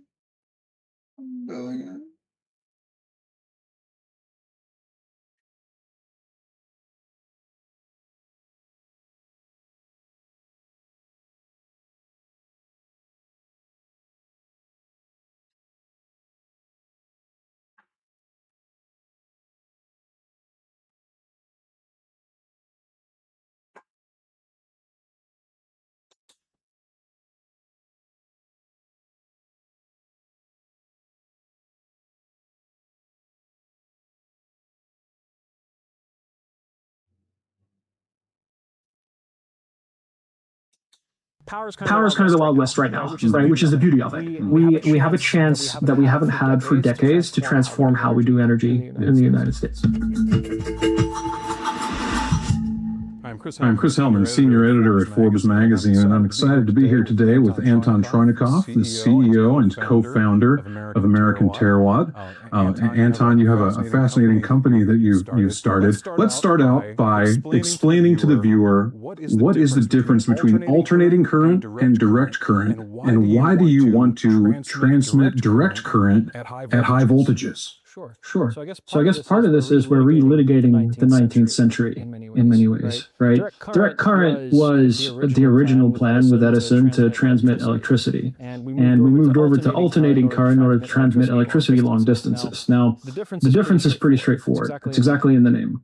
Direct current means it's a steady flow of electricity. It doesn't change direction. It doesn't change its magnitude. Alternating current means it changes direction over time. So your vision is to use direct current to power the next generation of AI data centers. Explain to us why that's better. Yeah, look, direct current, especially when transporting large volumes of power over long distances, is actually more efficient than alternating current. And the other great part of it is you can put it underground, which we can't do economically with alternating current. And that's for reasons of electrical engineering mainly. It's to do with basically the power leaking into the soil, which doesn't happen with direct current as much. And so tell us about your startup. How much money have you raised so far? And what have you built? What are you researching in order to bring this vision to life? So American Terawatt, I think, is pretty unique, both among startups and among sort of the electricity and power space. We are what I like to say in industry jargon, a vertically integrated transmission developer. That means that we're developing the high voltage DC, HVDC for short, technology, as well as sort of building our own transmission lines within the United States. So far, what we've done is spec'd out our core technology for basically building these new HVDC terminals, we call them. They do a few things. Because we're building point-to-point links to these large industrial loads, which might consume a lot of power, but also change pretty quickly how much power they consume.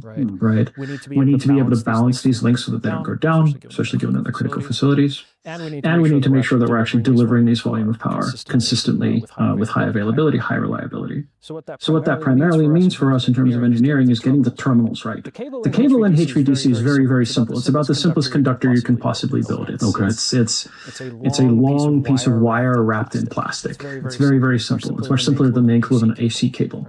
Right? The complexity is all in the terminals. Right? So traditionally, the way that those terminals have been built in HVDC has been like one-off bespoke project. It's like a handcrafted Lamborghini every time you want to build a transmission line, right? Which sounds expensive. Not only expensive, it's slow and it's brittle. But because we've built so little transmission in the United States over the last 25 years in particular, it's just been how it's gotten done. We've taken that and we've turned it into a repeatable process. It's completely modular. It means that each of our terminals can support those point-to-point links without what's called the grid inertia, which basically means we don't need to rely on the external grid to keep our link up. We also natively integrate storage so that when those large loads are fluctuating, we can make sure that that link stays stable by injecting power or withdrawing power from that link. Now, one last piece, which I think is pretty unique to us. Each of our terminals which we start off in our point-to-point links are expandable into a full node, onto a future transmission network. To connect to the grid or still off of the grid? So still off of the grid. This is intended to be a transmission network specifically built for these large industrial loads. So we'll be able to connect all of these initial point-to-point links together into its own transmission network, separate from the legacy grid. It sounds like you're saying you would have a DC connection direct from a solar field, for instance, to the data center without even touching the power grid that we know and love. So it's like a secondary grid, or I would suggest that it's an alternative and it has advantages for the legacy grid as well. Okay, right. So first of all, let me start with solar. Solar is a fantastic example of why DC is a great idea. It starts DC, right? So you don't have to go through all of these inefficient conversion steps where you're transforming from DC to AC, transmitting AC, and then and by the way, like future data centers are all DC native as well. We're moving on to DC technology at the load end. True. Now, the way that this benefits the grid is the grid was never designed to add like a gigawatt of data center at a time. And the way that the legacy grid works, and this is why people's power bills go up when a data center is getting built nearby, by the way. It's got nothing to do with the amount of power getting consumed. It's the fact that literally the wires and transformers and all of the pieces that make power flow through the legacy grid need to be upgraded for this one very heavy point. Okay. And that only gets paid for by the existing users of the legacy grid. It's structurally designed that way. And it works great when things are sort of growing at a nice steady pace, but it breaks completely in this world that we're in today, where we've got 25 years of actually negative per capita industrial load growth in the US, and then suddenly this enormous spike in demand.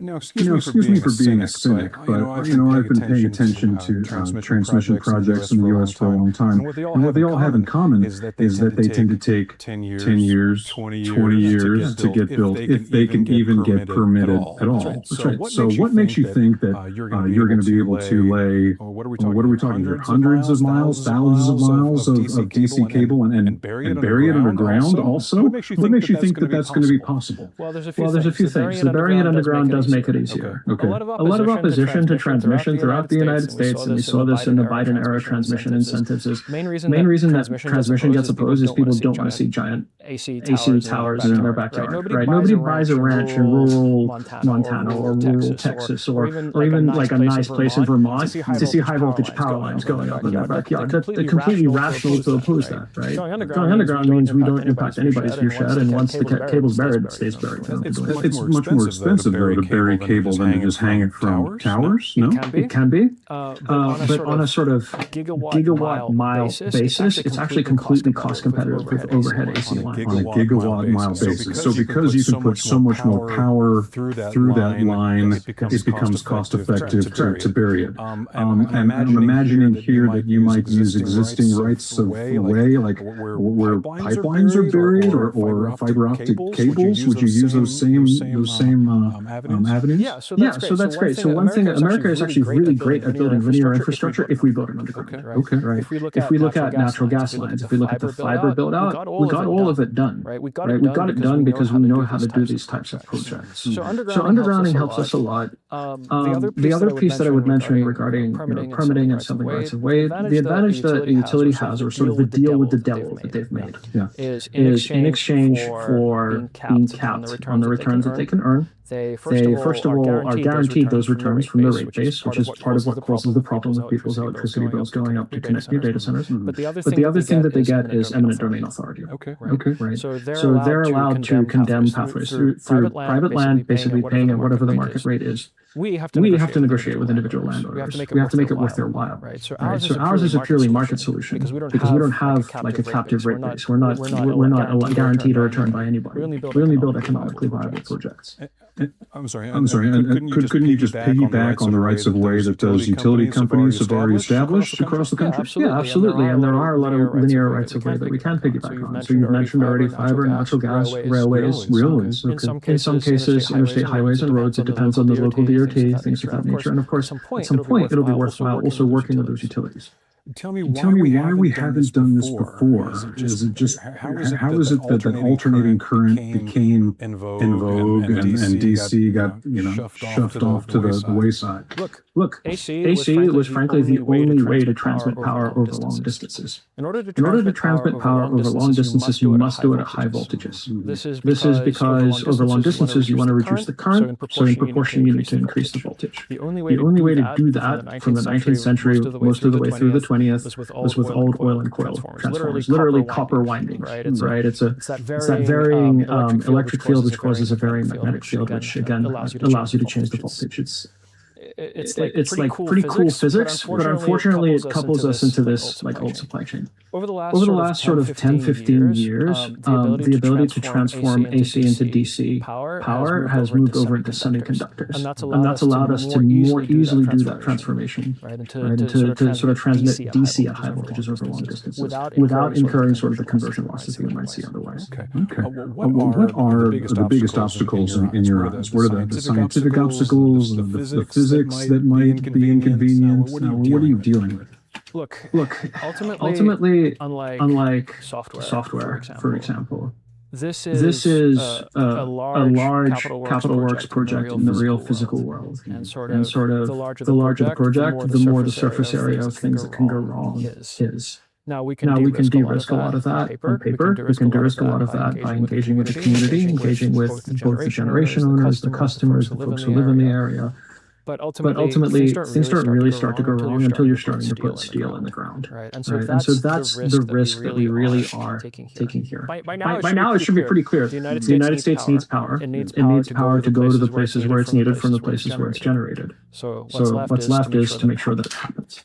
Okay. Are there any parts of the country where you think that your concept will be more readily accepted? I was doing some research on the future of data center construction in West Texas, for example, where there's lots of natural gas to generate power for these things. There's lots of empty space, not a lot of people to complain. And there's even some entrepreneurs now who are attempting to take wastewater from the oil fields and reprocess and desalinate that water in order to provide coolant for the data centers. What do you think about West Texas as a location for your project? West Texas is one of our better starting points, in my opinion. So you have these large rural counties, as you've described, but what's more, Texas knows how to permit linear infrastructure. It's crisscrossed in these underground natural gas lines that we described. These are projects that folks are familiar with, and they don't need a lot of convincing a lot of the time. But as you mentioned, it's also an energy center. Now, what a transmission network could do for West Texas is take this power, which would otherwise be very locally concentrated around wherever the sort of the gas heads, the gas well heads are, where the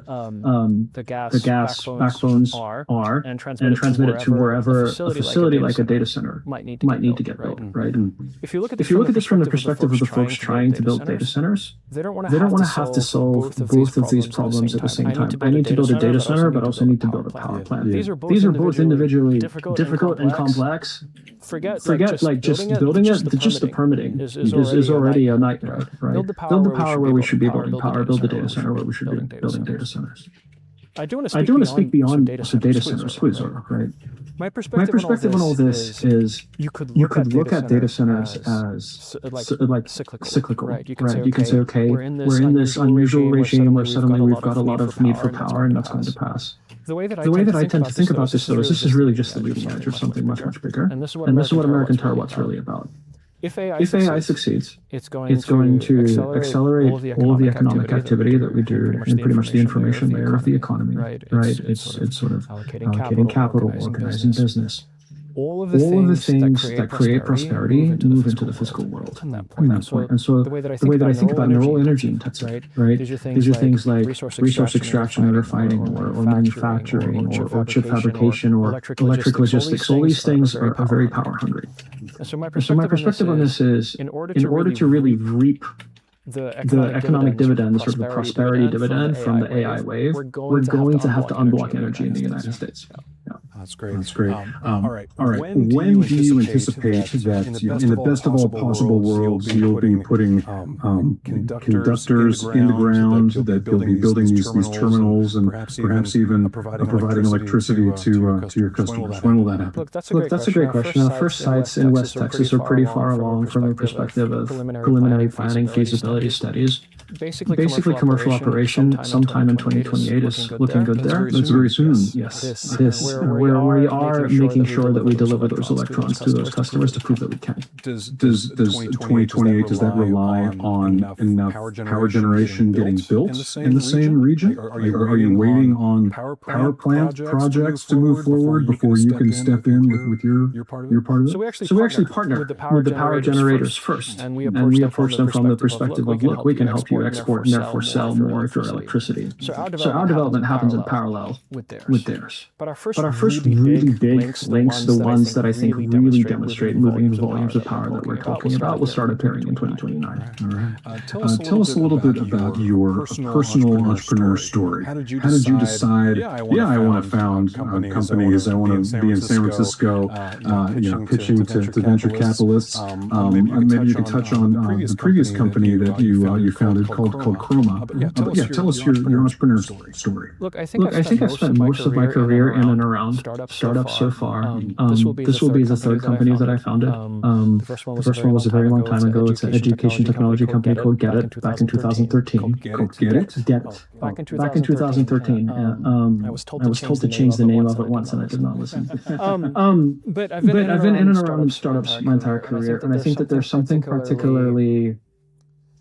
I'm particularly drawn to the freedom one has in building something from scratch and working with just really amazing people to do it. And in fact, part of one of the best parts of working, building American Terawatt is our founding team and our early employees are just incredible people. I'm probably the least competent person on our team, frankly, which is why they sent me to this interview, because everyone else is out there doing their real job. Yeah. Their time is more valuable, I guess. Yeah, exactly. No, but seriously, and I think that, like, if you can put together a vision that really grabs people to do something meaningful in the world, really brilliant people just get attracted to that idea. And I don't think there's anything quite like that. I don't think entrepreneurship gives you anything. I don't think anything else gives you that the way entrepreneurship does. Absolutely. Basically. Yeah. Now, two of your lead investors are Founders Fund and Altimeter. Is that right? What have you gleaned from them? How have they helped you in this journey so far? Look, we love partnering both with Founders Fund and Altimeter. They've been great working with us, especially. They get to see a lot of the market, especially in what's happening in AI, generally what's happening in neoclouds, what kind of deals are getting done and how are they getting done, right? Which sort of helps us understand how we ought to position. They also frankly just like bring a lot of credibility to us, because ultimately this is a startup starting from scratch. We've existed since September of last year, and we're pitching a frankly enormous vision. Some would say harebrained vision. And having them back us creates a lot of credibility for us with investors, with potential customers, with new hires, all these things. And so we're very grateful for their partnership. So I imagine that over the next few months you'll be trying to raise more funding. Do you have a sense of what it will take, how much capital you'll need to achieve your vision? look, Look, this is capital intensive for sure.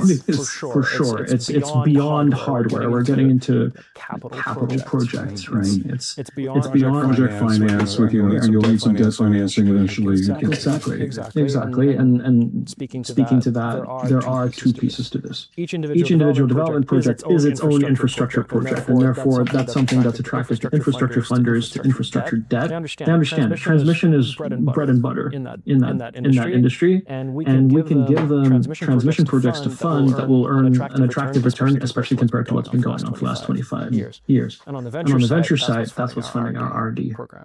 Because simultaneously, we're not only just trying to build a new type of transmission, we're also backing it with homegrown new development technology. So that requires the venture funding on that side. But what's great about all of that is we can use both sources of capital efficiently. Right? They fund what they need to. We don't have to take venture funding to sort of put real steel on the ground, and we don't need to rely, we don't have to present R&D risk to the project finance side. These two things work in tandem and accelerate us pretty significantly. So there's MLP companies that own pipeline networks. There's utility companies that own thousands of miles of power lines. Would you guys envision owning your lines once they're buried, or would it be someone else owning them and you get paid to develop the project in the first place? Look, the true answer here is whatever grows this network faster is the right answer, right? Power is kind of the Wild West right now, which is the beauty of it. We have a chance that we haven't had for decades to transform how we do energy in the United States. And so at first, we're going to have to do this and build it ourselves. But once we've created the template, it's going to be more straightforward to partner with other folks, especially when they believe that it can be done. Right? And so as long as we're growing the network, everyone ends up better off. The faster we grow the network, the better off we are as a company, but also the better off the country is.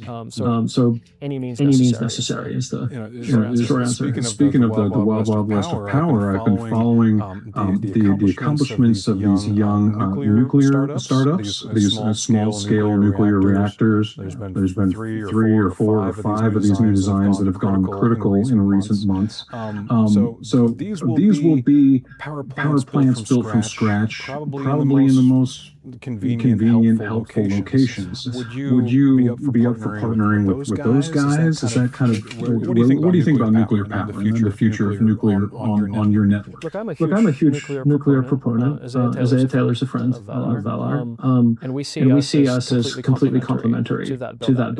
It's exactly as you mentioned. There are the right places to put nuke plants, and there are the right places to put the industry that consumes that power, and we connect the two. So we sort of unlock growth not only for the nukes themselves, but for the people who want their power, right? And I think that this kind of like ties into the previous thing that I mentioned. If we can unlock all of this energy, then you get this industrial renaissance, essentially. And what's cool about that is because power is a primary input to all those industries, you get the primary industries, but then the cost of their product goes down, which means the secondary industries that consume their product also become cheaper. They become economically viable, which is great for me because I don't need power too. But it's this great virtuous cycle if we can just make energy much more accessible in the U.S.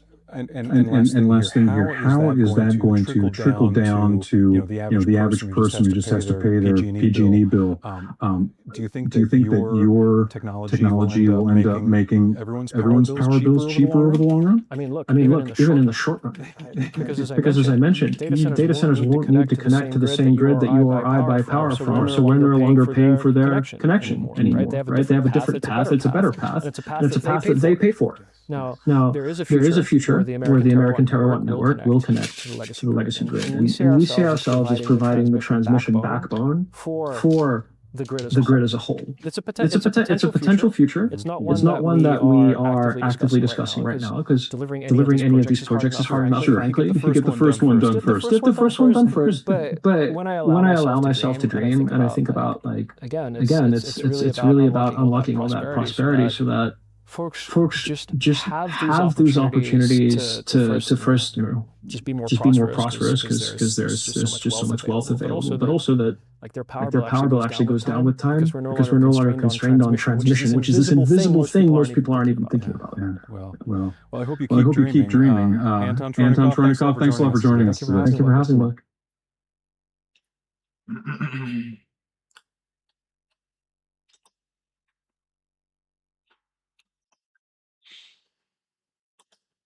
Look, even in the short run, because as I mentioned, data centers won't need to connect to the same grid that you or I buy power from, so we're no longer paying for their connection anymore, right? They have a different path. It's a better path, and it's a path that they pay for. Now, there is a future where the American terawatt network will connect to the legacy grid, and we see ourselves as providing the transmission backbone for the grid as a whole. It's a potential future. It's not one that we are actively discussing right now, because delivering any of these projects is hard enough, frankly, if you get the first one done first. Get the first one done first. But when I allow myself to dream and I think about, like, again, it's really about unlocking all that prosperity so that folks just have those opportunities to first, just be more prosperous, because there's just so much wealth available, but also that their power bill actually goes down with time, because we're no longer constrained on transmission, which is this invisible thing most people aren't even thinking about. Yeah. Well, I hope you keep dreaming. Anton Tronikov, thanks a lot for joining us today. Thank you for having me. Who's the person that's going to best care for the patient? And no one can care best for the patient than someone who truly knows you and has seen you throughout life. And so we believe that family caregivers today are the largest untapped care workforce. Hi, I'm Richard Nieva, and I'm here with Javi Nguyen, CEO of AviCare, which is a health tech company that helps train people to become paid family caregivers. Javi, thanks so much for joining us. Thank you for having me. So, at a high level, tell us how AviCare works. Yes. So essentially what AviCare does is we're on a mission to be able to empower the 60 million family caregivers that exist in the U.S. And what we do today is that we equip family caregivers with the right skills and knowledge to care for their loved ones. We also employ them to be able to have them work and be part of the care team and help get them compensated and recognized for the work that they're already doing. And so tell me a little bit about that. Let's unpack that. Why is a parent or a loved one? What makes them best suited? I'm gonna go make some cake. It's a great question. Taking a step back, we're living through a time where we have a large aging population and more children with disabilities growing up, and so millions of Americans need care every single day, yet they can't access it. And so this problem is really important to solve. And the reality is, if you think about the average everyday American, most folks are living paycheck to paycheck, so they are unable to afford and pay out of pocket for at-home care. On top of that, we're living through a huge nursing shortage, so oftentimes it takes weeks, months, years for family caregivers to be able to hear back about getting at-home care and at-home support for those loved ones. And so AviCare was started because our thesis was around, hey, who's going to be best suited to be able to bridge this workforce shortage gap, but also at the same time, who's the person that's going to best care for the patient? And no one can care best for the patient than someone who truly knows you and has seen you throughout life. And so we believe that family caregivers today are the largest untapped care workforce. And if we can empower the mom or the adult child who's really struggling and waiting every single day for that phone call to be able to hear back about how they're going to get care for those loved ones. If we can actually flip the script and actually empower them to be the one delivering care, we oftentimes see that these family caregivers are more motivated than anybody to be able to make sure that their loved one is safe, meeting the best health outcomes, and also they know the patient best, which just makes a better clinical model. And on that workforce, I talked to some of your investors, and they compared you guys to Uber and Airbnb. Can you kind of walk me through that comparison? Yeah, definitely. Uber did a great job of increasing supply by making transportation more reliable, by allowing everyday people to become taxi drivers, for example. And Airbnb has increased, the supply of places to stay, given the need that, folks had trouble getting access to places as they were traveling. Fundamentally, when I started AviCare, my belief was solving an access to care issue is fundamentally a supply issue, meaning that if you have a lot of patients that demand and need care every single day, but if you don't have enough supply of clinicians to provide that care, majority of Americans end up waiting for a very long time to be able to get that care. And so what AviCare is doing is essentially empowering and thinking about what is the next generation of the workforce that's going to be needed to be able to deliver care to the millions of people that need it. And we believe that family caregivers make a great workforce to be able to deliver care to those loved ones if we can give them the right training, support, support and ability to be able to thrive. And so just as how Uber is increasing supply to make transportation more accessible, Airbnb is increasing supply to homes to make living more accessible. Abicare is increasing supply of caregivers who can provide that care by tapping into family caregivers. And we've talked a little bit about your background. You grew up in your parents' nail salon. Can you tell me a little bit about that?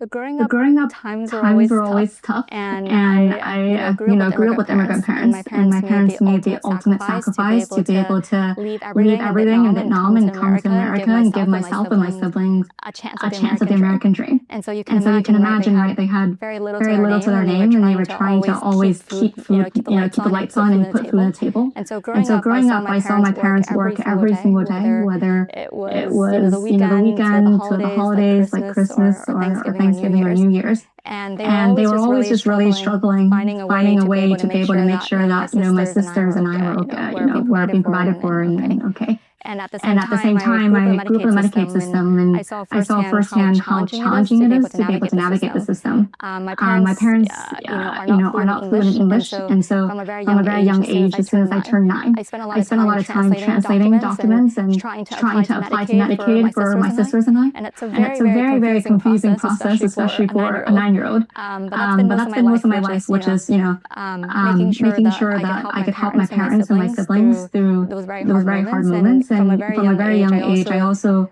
felt such a strong desperation to give my family and my parents and my grandparents and even my sisters a much better life. And so I think a lot of my upbringing has given me the grit and tenacity that it takes today to build Abicare. And how amazing and how shocking is it, right? To be able to, as my parents, they joke about this all the time, where in one generation, right, they go from being immigrants to the next generation. Their daughter is starting a company that gets the opportunity to help so many people. So I'm really grateful for their sacrifices, and I think my upbringing plays a really big part into who I am as a person, but also how we build Abicare today. And growing up on Medicaid, Abicare is a Medicaid provider. What is having gone through that experience navigating it on your own, how does that help you build it? I remember as soon as I applied for Medicaid growing up. So I'm the oldest sister, and I have 3 younger sisters, right? And Medicaid is a really complex system to navigate, and it differs across different states. And so I grew up in Texas, and when you're applying for Medicaid, back then and still now, a lot of states, the process to be able to get on Medicaid and apply and get the benefits that you need and be able to access care is very difficult because it's all manual and done on paper. So I remember spending nights staying up late to be able to fill out the numerous documentation, making sure that I can go to the post office on time and mail it so that our application doesn't get denied, right? And oftentimes after you mail the application, there's additional information that's going to be asked and be required, and the ask is all coming through mail. And so there are moments where I just kept checking the mailbox every single day to make sure that I didn't miss anything, because if we didn't get back in time to those requests, right, there's a chance that myself or most importantly my little sisters could lose their health access and health benefit there. And the reality was my parents couldn't afford to pay out of pocket for medical care, so this was a big lifeline to us. And that sense of urgency, that sense of paranoia, that sense of feeling like you're climbing an uphill mountain with the numerous of tasks that you have to do was very difficult. And when I started Abicare, I spent a lot of time on the phone talking to family caregivers directly. And I spent time getting to know our family caregivers, our moms, our dads, our adult children, doing this very hard job of being a caregiver. I saw so much of my own parents in them, just as how my parents are struggling to put food on the table for my sisters and I, but also at the same time having to be family caregivers to my grandparents and making sure that their parents are taken care of. Every single phone call, I could tell and see the exact urgency, the desperation, the paranoia that family caregivers had, because they wanted so desperately, similar to what I wanted, was that they wanted the best care for their loved ones, similar to what I wanted for my little sisters, right? And you're left to navigate this journey all by yourself, and with the weight of responsibility of, hey, if I don't do this right, it's not going to just impact me, but it's most likely going to impact the person I love most. And so when we thought about building AbbyCare, support and being able to be there at every single step of the journey for the family caregiver was the utmost of importance. And so when a family caregiver onboards with us, every single family caregiver gets assigned a nurse case manager. And that nurse is like your extension of your family, right? They're that quarterback for that family caregiver. Where the family caregiver has questions, they can always message and text our nurse, and our nurse will make sure to get back to them. Our nurses are also spending a lot of time using our platform to gather resources and tailor care plans and give families the exact resources that they need based on their situation there. So it felt like, on top of supporting family caregivers and giving them the skills and the recognition through compensation, having the clinical support mechanism was really important because family caregivers at the end of the day are navigating this journey alone, and the last thing we wanted them to feel at AbbyCare was that they are left alone to do this. And so that's why it's really important to how we think about how we can be there for the family caregiver and build our support infrastructure around that. And just to take a step back, can you tell me about the business model and how it works with Medicaid waivers without getting kind of too in the weeds? So taking a step back, AbbyCare works with the largest healthcare payer in the U.S., which is the government. Medicaid and Medicare are two of the largest healthcare payers in the system here. And millions of Americans rely on Medicaid every single day to be able to access care. Majority of Medicaid members are members who have chronic long-term conditions, right? And so managing your health needs becomes even more important when you're a Medicaid member. And in terms of how AbbyCare works, we essentially have built our program to be free to every single family caregiver. So any family caregiver who works with AbbyCare will train and upskill them at no cost and be able to have them get paid for the care they're providing. We actually partner directly with managed care organizations. So these are companies working with Medicaid to make sure that they can ensure that the members that they have are getting the best health care. And so through partnering with those managed care organizations, we're able to ensure that our program remains free to family caregivers. And then what do you think is the risk of being so tied to Medicaid? We're looking at like $1 trillion in healthcare cuts. Kind of what does that do to the business, and kind of how are you navigating that? Mm-hmm. The goal was to always build a very enduring company and an enduring solution for every single family caregiver, right? And the number of family caregivers that continue to exist in this country increases every single year. And it's due to the fact that we have many more of our senior and aging population growing older, and also many more of our children growing up.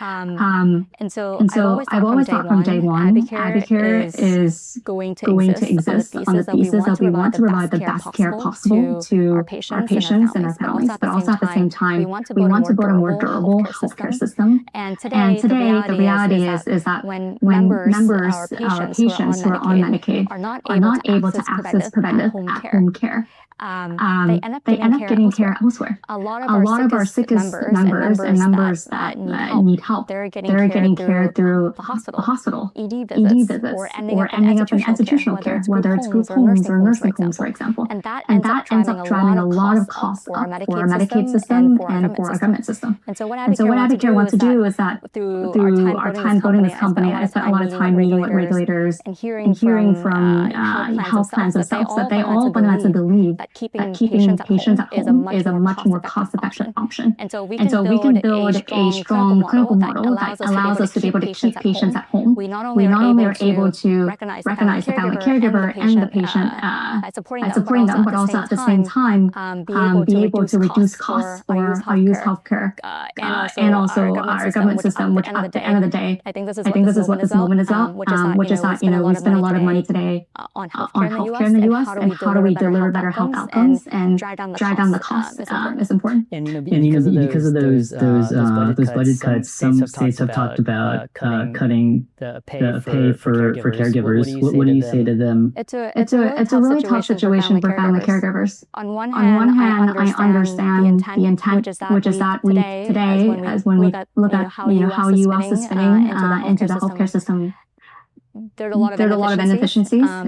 However, I do think it's important for policymakers to understand and also become even more educated of the potential of a family caregiving model, being able to answer to the problems that is top of mind for them. Right. for a lot of regulators and a lot of policymakers right now, I can understand the intent of making sure that we are putting in strong program oversight and strong program integrity. The way to do so is not to be able to cut resources from the backbone of our healthcare system, which is family caregiving and family caregivers. Family caregivers today are already not supported, not trained, and not recognized for the labor that they're doing. Cutting even more resources is going to lead to worse outcomes for our healthcare system because these family caregivers end up making hard choices. I spoke to many family caregivers who, have told me before joining Abicare, they were debating between, keeping the lights on and putting food on the table versus putting their loved one in a nursing home or a group home, for example. And it's a really hard decision. And when caregivers don't have enough resources, right, they end up having to make that hard decision for their loved one. And that means that we're going to have to spend even more from a Medicaid and government perspective, paying for institutional care when there is a more cost-effective solution, which is keeping people at home. So I do believe that there's an opportunity to create a win-win situation, win for the patient, win for the caregiver, and win for the healthcare system. So I truly believe that the answer is not about cutting resources for family caregivers. Now is the moment to invest even deeper into how we can support family caregivers as part of our care team. I would encourage a lot of policymakers and regulators to continue, reading the stories of what family caregivers have to say and the advocacy and the movement around this. And one of the prevalent challenges in the space is fraud. As a tech company, how do you guys help to combat that? Home health traditionally for the last 2 to 3 decades have been ran on manual processes, faxes, paper charting and paper logs, and filing cabinets. And the reality is majority of at-home based companies and at-home care providers are not technology enabled and not using AI in a very native way to be able to power how care is delivered. And that's where I think that there's a huge opportunity for how AI can be applied to industries that are outdated, that have a lot of room for impact in terms of quality here. And so at Abicare, not only is being clinically led a core part of our clinical model, but also being AI and technology enabled is a key part. And the opportunity for Abicare to redesign this is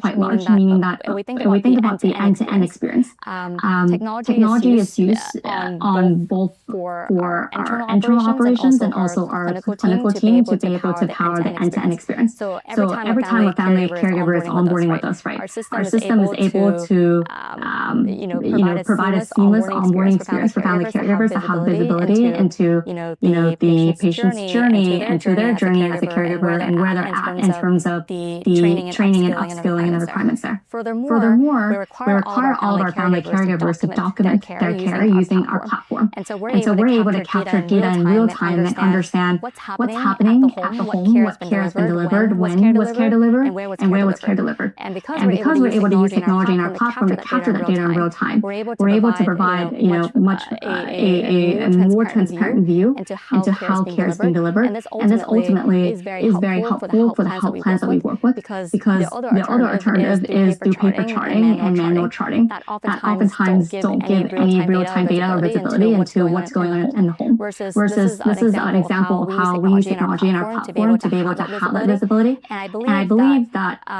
technology is one of the key ways to being able to monitor how care is being delivered and help answer to the question around fraud-based abuse when it comes to home-based care and community-based care there. And what about the caregivers? How are they using AI on your platform? So today, when caregivers join our platform, they have a very seamless experience, right? We will ask caregivers to upload the required documentation. We'll also guide the family caregiver through training, for example, and then caregivers will use our platform to document their care. A lot of the work with AI happens actually in the back end. How we're able to capture the care data and use it as a way to flag what our clinical team needs to look at in terms of escalation or clinical progress, for example. How we're using agents to be able to ensure that caregivers are uploading the right documentation so that we are onboarding caregivers in a very accurate way. Those are examples of how we're using technology and AI today.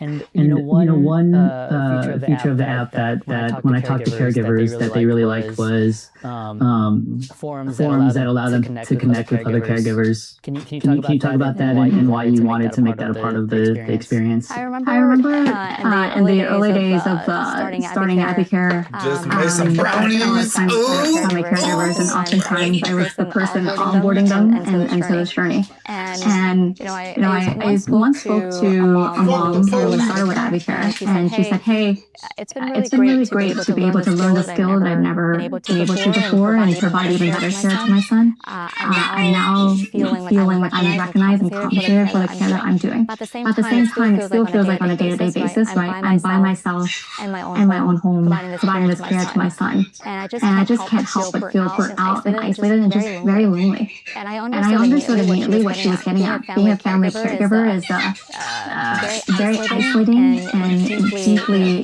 challenging journey for anyone to navigate. And as I continue speaking to more families that we had on our platform, despite them learning the skills and being able to get recognized for what they're doing, there was this huge want and pull from family caregivers to be able to connect with each other and feel less lonely and feel less isolated. So I thought a lot about how can we build a sense of community and address isolation, because it is a huge part to being a family caregiver, and leverage our platform to be able to foster this community and address the isolation. And so today what we have is when any family caregiver joins the AbbeyCare platform and network, they're also able to access our community platform. And on that platform, you can see that families spend a lot of time introducing themselves, their background, sharing stories about themselves, their families, using it as a way to ask questions and get resources, using it as a way to organize virtual events, for example, like book clubs. And that all helps with family caregivers being able to build that connection. And then over time, what started off digitally also translated into in real life. A lot of our families will use our platform to also coordinate play dates or meetups, for example. And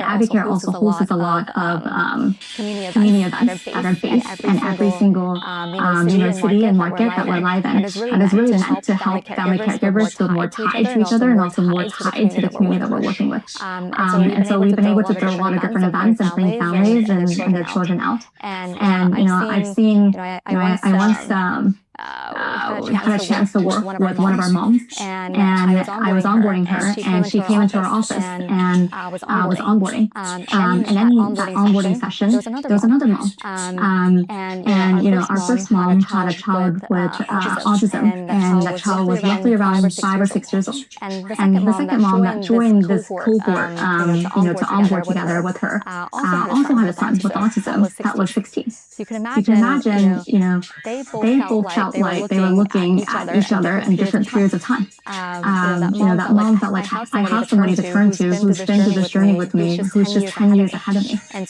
so what started off as just an onboarding session that happened ultimately became a lifelong friendship, where these two moms constantly host a lot of different community events and bring other parents and families out. And it's been really great to see how that community is organically taking shape just from the original intent of us wanting to connect families on our platform. I'll end with this. You probably have many, but if you can choose one, what is a memory or a story that has kind of stuck with you that's been particularly meaningful to you? There's two. I can share two. One family facing and one team facing. What we're doing in AbbeyCare isn't easy. If it was easy, there would be many more companies trying to take a really big swing at the problem. And getting AbbeyCare off the ground in the very early days was a big challenge, right? AbbeyCare was built during COVID, so at that time, I had a team that was spread across many different states, from New York to Florida to San Francisco, for example. And we launched our first market, which is Coro. And during that period of time, at the height of COVID, not many states enabled paid family caregiving from a medical lens and a medical model perspective. Very few states enabled us to do this. So it's us taking a really huge bet on we have to be able to, with the few states that allowed us to do this, we have to be able to launch one state successfully and make sure that we can collect the family stories, the clinical data that we need, and really show that this model is creating a win-win situation for patients, for caregivers, and also for our healthcare system.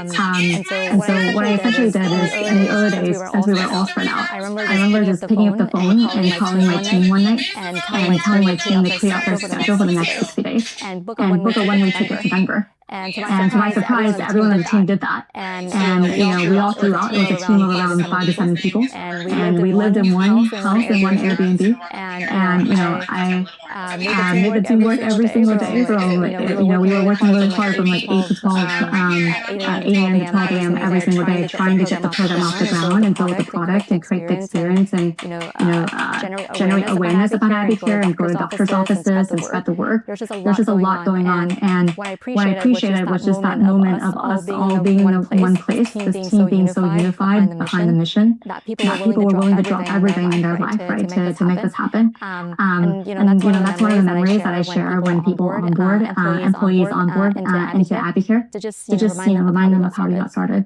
So that memory comes to mind, us all sharing one Airbnb, working intensely to get this off the ground. The second story I'll share is one of the very first few family visits that I did. Oftentimes, I want to spend a lot of time diving into feedback from family caregivers, and that feedback is so important because it helps me shape the product experience and helps shape the support experience for our family caregivers. And I remember one of the very first few visits that I did where I had the opportunity to shadow one of our nurses go into the home of one of our family caregivers. And through that visit, I was able to meet one of our early dads who was participating in the program. He was caring for his child with epilepsy. And he talked about how hard it was to be able to work full time because she had a lot of needs, right? And when she has needs, she was his first priority. And so he was working for DoorDash at that time. And that was his way to be able to make ends meet but still show up for her as a dad and as a family caregiver. And then he became a CNA, so a certified nursing assistant through the Abby-Care platform. And I remember checking in with him a couple months later. And he had shared with us and the team that he was no longer driving for DoorDash. And he found his calling through our program. He was able to learn the skills as a CNA, and he felt like this is his opportunity to be able to help more people and to be able to make a difference. And so he left his job at DoorDash and was now working as a CNA, caring for his neighbor, picking up shifts at different hospitals and long-term care facility. So that story always stuck with me because Abby-Care isn't just training family caregivers and helping them get compensated, but Abby-Care truly is giving families a chance at the American dream and giving them an opportunity to be able to be empowered to do something with the education and the knowledge that they've gained. And so I tell my team this all the time. It's not just a paycheck that we're giving to families, right? We're giving families the opportunity to provide better care, but also a chance at a whole new life. And stories like that always remind me of how grateful I am of the opportunity to be able to impact more families. Well, that's a good place to end it. Abby, thanks so much for joining us. Of course. Thank you for having me. Bogus. And join to be a reseller, man. Fuck that shit, man. Have a real chance at the American fucking dream.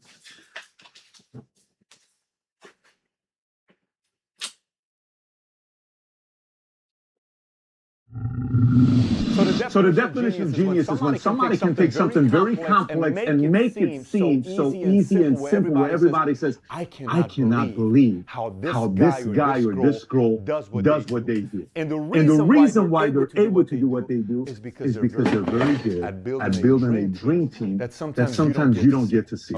Okay? So depending on your vision and how big of a vision you have in your life, you need to learn how to put a dream team together. Anybody that ever did it in business and sports and Hollywood, anybody that did anything at the high scale, they know how to put a dream team together. And I got 14 points I want to cover with you.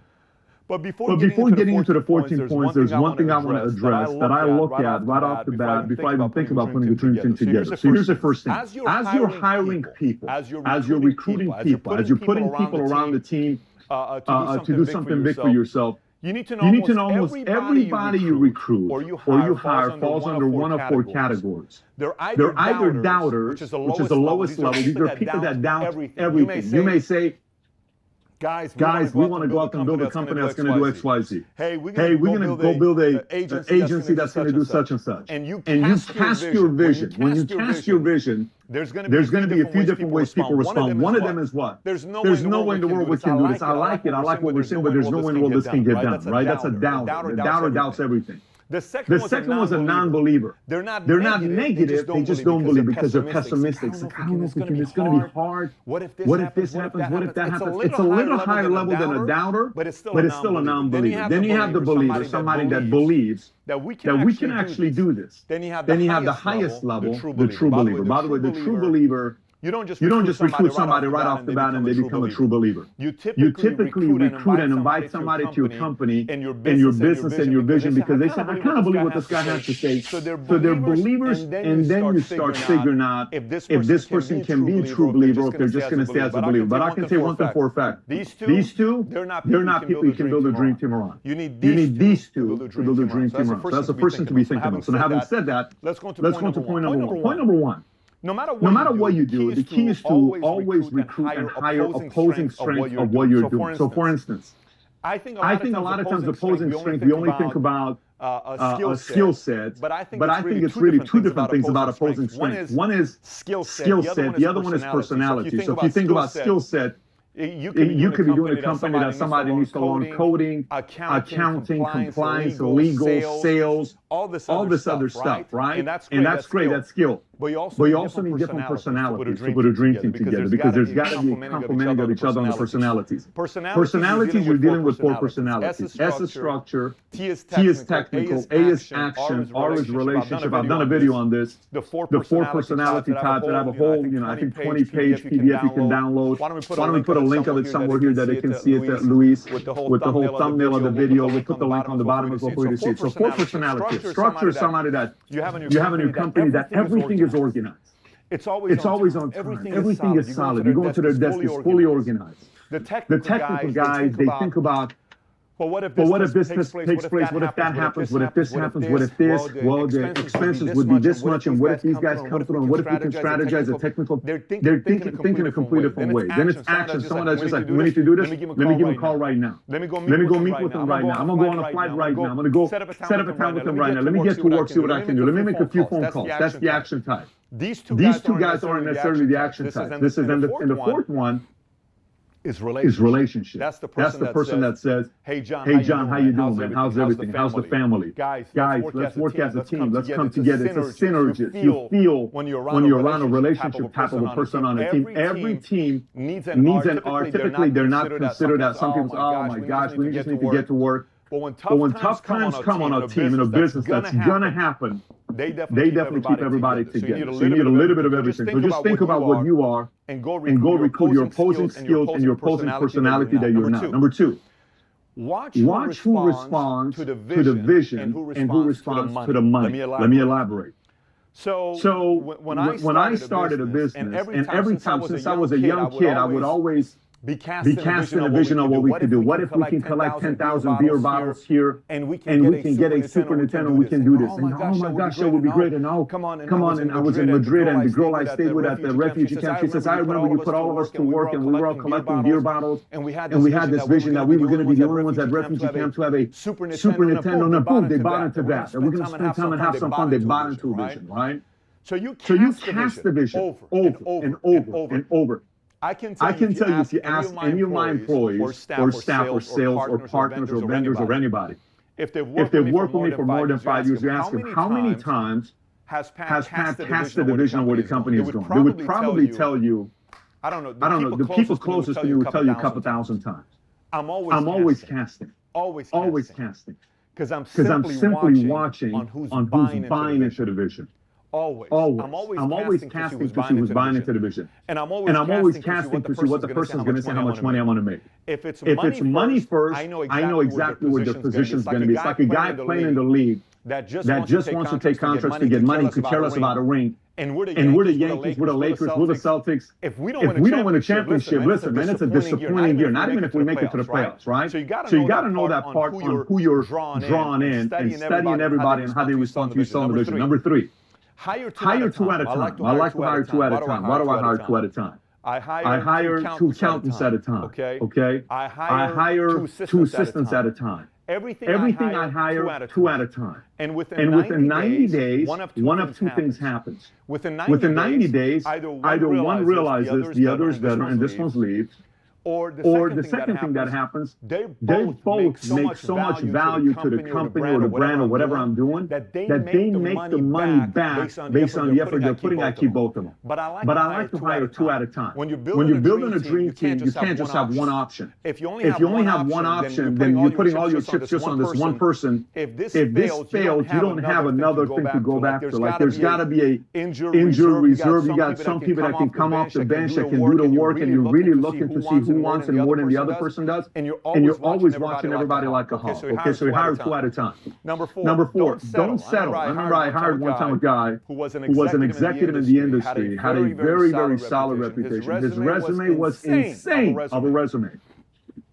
All he ever talked about was money. He never bought into the vision. Okay? And I tried to force it to make it work so many times. Myself, it was my mistake. Not his mistake. It's 100% my mistake. Because I thought having somebody from the industry with a nice credibility in the background, whether he believes in it or not, is something I should just have because of his resume. Absolute flop. Didn't work.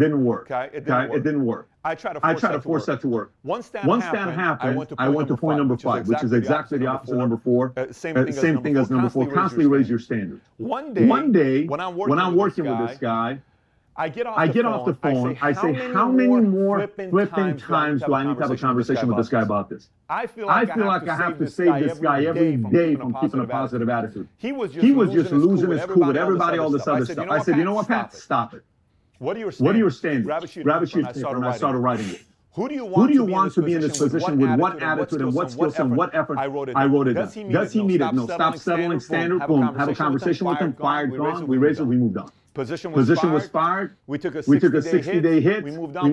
We found somebody. We're doing good. Everything was great. Because I chose to raise the standard. I think sometimes, if you remember, I'm not saying how to build a team, how to build a dream team, not a team. If you're trying to build a dream team, you must constantly raise the standard. And every single time you raise the standard, remember, I did this video the other day. Every single time you raise the standard in your family, in your business life, in anything, in any team, you're going to have some people that are not going to be happy about it. So constantly raise your standard. Enough people will rise up. And by the way, 7 out of 10 cases, you will be surprised on who rises up to the occasion of the new standards versus who backs down. Sometimes the most talented guy says, ooh, this is too much pressure. I've been able to get away with my whole talent this entire time. This is actually a legitimate standard. And I don't know if I can hang going against the other guy. Let me bail. And they either bail or they realize they're not the chief. There's somebody new that's going to be leading them, and that position takes place, and it's obvious to everybody. But regardless, this helps you get over here. Okay, now point number 6, values and principles. You're building a dream team, you constantly have to talk about values and principles. What am I talking about with values and principles? Hard work. Take care of your health. Treat people right. Say please, thank you. Request. What are your thoughts on this? You know, certain values and principles your team. Stealing, cheating, lying, not being afraid of telling the truth, character. These things, I had a sheet of 41 points that I trained on every 90 days for 10 years. Every 90 days, these 41 points were trained every 90 days. Why? Values and principles is the backbone of a dream team, period. Because everybody starts saying, hey, that's not how we do things here. That's not how we do things here. That's not how we do things here. I no longer need to talk about values and principles because it's now everybody's blood. Everybody has it now. We're building a dream team based on the right values and principles. Number 7. Don't compromise the big. Sometimes people lower the standards and they settle because they compromise the big. Do not compromise the big. I had a conversation with a husband and wife a couple days ago, and they were calling me. We had a conversation for 20, 30 minutes, and they were stressed. I said, wait a minute, let me do the math here on what you're really worried about. I said, so you're worried about this number here? Yes. I said, how much money is this from January 1st till today? $1,500. I said, how many weeks have we had from January 1st till today? 18 weeks. What's 1,500 divided by 18 weeks? $80. Are you really trying to tell me you're worried on $80 a week? Check is what's stressing you out? When you got a $20,000 check waiting for you? And I said, stop stop compromising the big and focus on the big. This is costing you millions by doing that. Okay, sometimes if you truly want to build a dream team, you cannot compromise the big. It's always here, not here. You're focused here. Okay, number 8. Watch who's a long-term thinker, who's a short-term thinker. Always watch a long-term thinker or short-term thinker. What's the difference? Short-term thinker, they're filling up their resume. I worked with this guy. We had a guy that just came here one time as a assistant kid, like an 18, 19-year-old kid. And he left. He says, honestly, I just wanted to be able to say that I worked for about, he came in and I worked directly with you for a 90-day period. And I'm like, okay, all right, cool, no problem. The young kid did it fine. We're totally fine with that. But that's a short-term thinker. Long-term thinking to build this dream team, you need a long-term thinker, supporting cast. Everything's got to be bought into the long-term vision. Number 9, constantly test until you trust them. So watch how they handle crisis. I love testing people. I love testing the team. I love testing the people I work with. I just watch how they handle it. How they step up. How they rise up. Do they get ticked off? Do they kind of get to themselves? Do they all of a sudden go in the corner and stuff? Don't want to even deal with me because all of a sudden I realize how they handle crisis. And listen, you ain't going to build this by handling a lot of crisis. This dream team requires a ton of crisis. And if you cannot have people that handle crisis, you're going to have a very big problem trying to build this dream team together. So I test people by giving them challenges, calling them out, saying certain things, and I see who responds, who doesn't respond. We kind of realize, well, this person's a lot tougher than I thought he was or she was. Okay, wow, this person may be here instead of here. And that person that's here maybe is really here because this person's showing a lot more heart. So test people, don't be afraid of doing that. Number 11, constantly ask how they would handle the crisis. What do you think? How would you do this? What would you do in this situation? How would you handle a situation like this? I'm doing it for a couple of different reasons. Let me tell you why I'm doing this. One, I really want to know because I'm not seeing everything. So I love to see what other people will give me a point of view on a certain situation or crisis that we're dealing with. Second, I want them to know that I value their opinion and I respect their opinion. Three, this is one more than a couple. The third one is I'm trying to see how they would handle a situation like this, truly crisis-wise, on their own, if they were to make the decision without me being here, how would they have handled it? So I'm always watching for that when I ask them how they would handle it. Number 11, I always have to call out an environment. When building a dream team, I'm not going to call out everybody. I'm not going to challenge everybody. I'm not going to push everybody. A dream team means everybody can call out everybody. If Bob is disappointed with Jack coming late, Bob, call him out. You have my permission. Call out. If Larry is disappointed with this guy not hitting his deadline, don't come to me and say, Pat, Joey didn't hit his deadline. You're not 6 years old, and he's not 5 years old. You're an adult, he's an adult, call him out. And then you can say, hey, Pat, I'll call him out. No problem, I'm totally fine with that. A call-out environment is a requirement to have a dream team. So 13th point, and I got one more after this, is paint a picture on who they could be on this vision. Okay? Paint a picture. For me, I'll look at somebody, I'll work with them, and then all of a sudden I'm like, wait a minute. This person could totally end up one day being the president of this thing and running the entire revenue of this company or having a whole department to themselves. This is a big opportunity and they're a very important role of the company. Let me tell them about it. Hey, John, let me tell you who you could be. Paint a picture on who they could be. Constantly paint the picture. I think so many times we're focused here on painting the picture for us, which is still necessary because you need the juice and the power to keep going.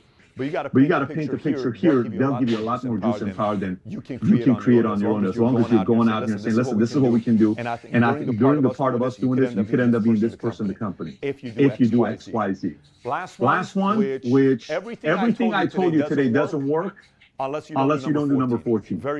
None of this stuff I told you is effective or it's even relevant unless you're not all in. You must be all in. If the leader in charge ain't all in, these guys are going to go find somebody else who is all in. And believe me, they're going to find those people. Believers always have a place. Always have a place. Believers don't care about their resumes. You know why? Because the market's always looking for them. Always looking for them. And if you're somebody that's all in, and you start finding believers, you start turning them into true believers, and you start following some of these 13 points that I'm covering with you, a year, 2 years, 3 years, 5 years, 10 years from, you're going to look at it and you're going to say, oh my gosh, this is crazy. And everyone's calling you a genius, and you know you're not a genius. you just were able to put a dream team together that got your business, your team, your company, whatever that you're doing to get to a level that others can't get to. So, having said that, if you got any questions, any comments, any thoughts about today's video, comment on the bottom. If you haven't yet subscribed to the channel, click over here to subscribe to the channel. And if you're not yet part of the notification squad, click on that alert button right here. Let's make it a little bit bigger to be one of the first to get the videos every time these come out. Take care, everybody. Bye-bye.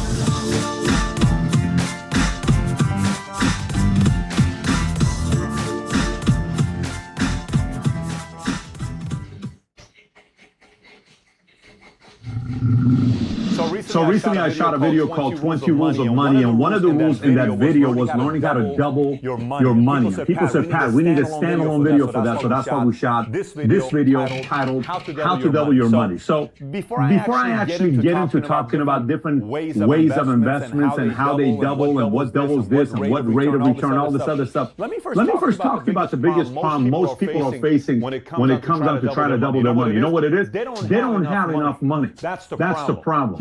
Here's a stat for you. 52% of millennials ages 18 to 37 years old have less than $1,000 in savings. And by the way, only 16.5% of millennials have over $20,000 in savings. Only 16.5%. So what's the problem? Savings. We need more savings. We need you to have more money in your pocket. So why don't people have more money in their pocket? Because of 5 different challenges. Income, expense, taxes, investments, identity. Let's start off with the first two.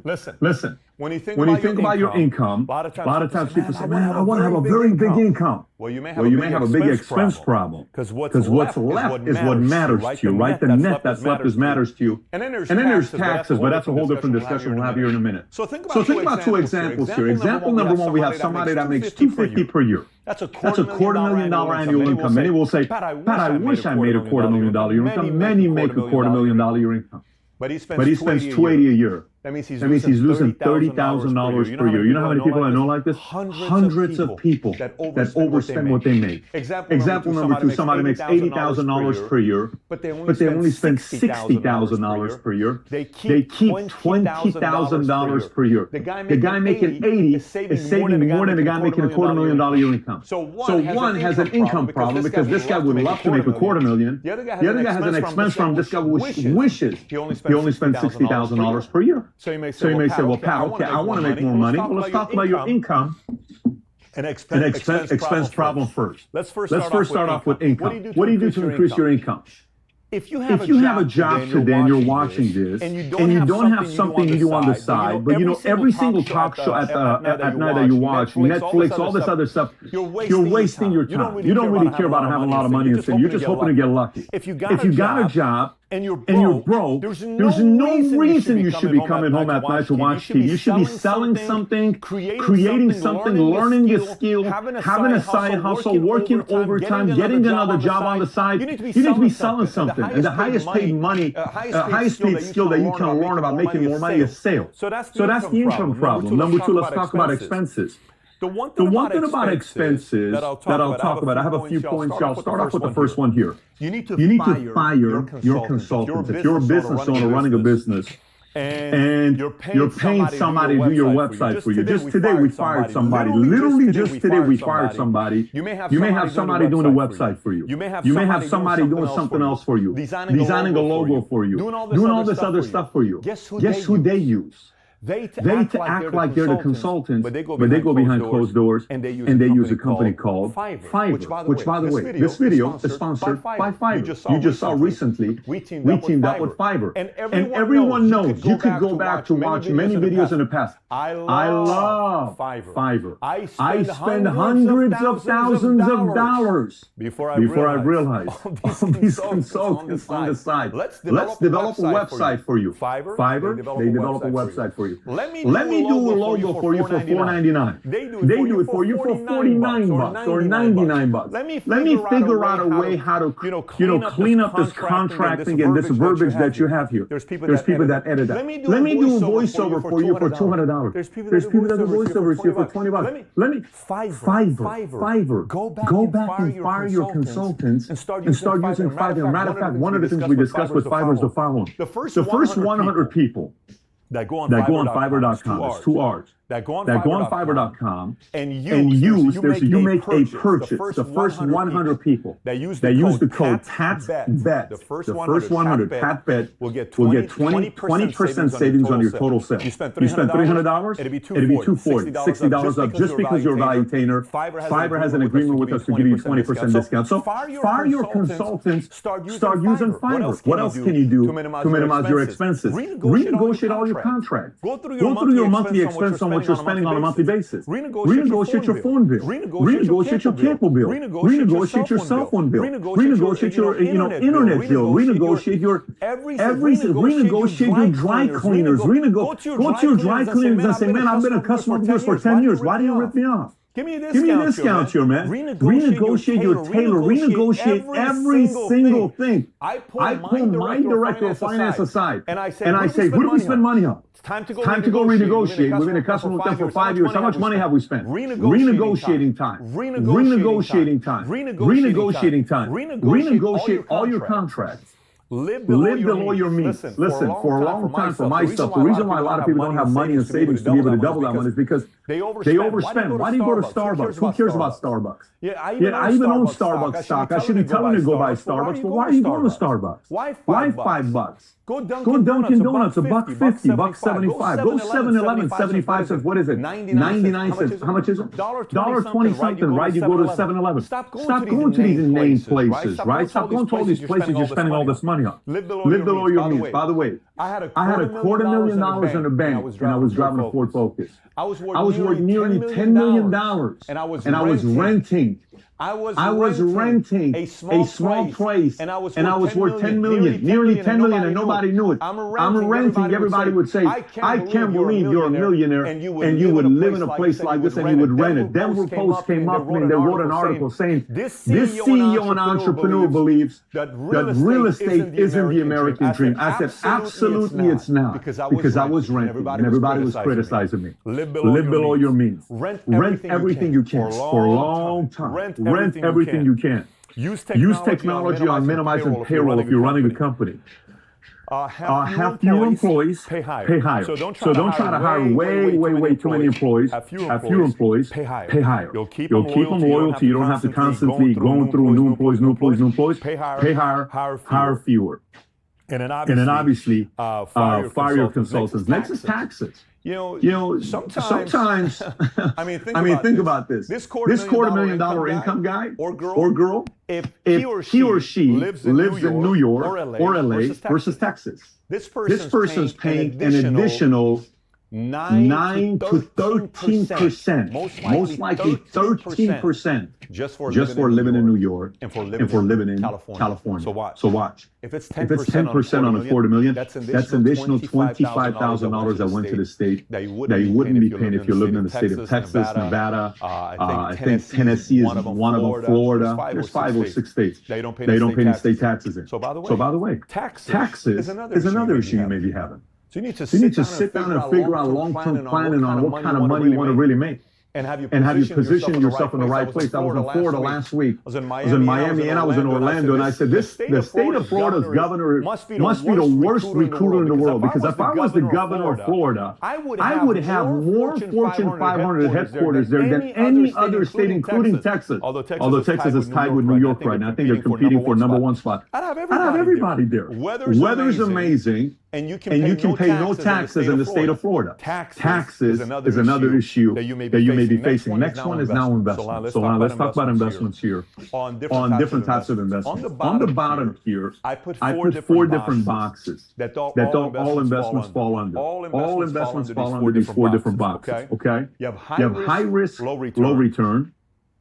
You have low risk, low return. This is like your money market account, your savings, your cash. You have low risk, high return. You have high risk, high return, which you wouldn't mind being here. You don't want to take a lot of risk, but you want to have a lot of high return, right? High risk, high return could be penny stocks. Okay, and then the bigger the company, the stock could be lower here, right? For instance, let's just say low risk Walmart may be a lower risk, and I don't know how high the return is going to be. They may be here. High risk, low return. There's a lot of investments that you go out and you buy companies saying, man, if this company really takes off, it could do this, but there's not really a high return on it. It's a low return. It's a waste your money to be here. So again, how to double your money? This is the rule you got to be thinking about. Rule of 72 and rule of 105. Okay, basic math. Rule of 72 is how long it takes for your money to double. Okay.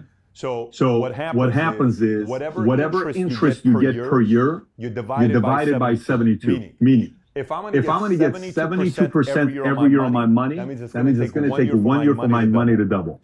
If I make 36% return on my money, it'll take my money 2 years to double. If I make 24%, 3 years. 18%, 4 years. 12%, 6 years. 9%, 8 years. 6%, 12 years. The same math applies on the 105, except this is how long it takes for your money to triple. So you would take, if I get 50%, that means it will take my money 2 years to triple. Same exact thing. You divide the 105 by the interest you're getting on how long it will take your money to double or triple. So now you may say, well, Pat, I would love to have 72%. Is there something like that out there? I would love to have 9%. Is there something like that out there? The decision you got to make is you got to answer two things. What's your risk tolerance and what's your time horizon? Let's talk a little bit about going back to this on the investment side. Okay, a few things you got to keep in mind about investments.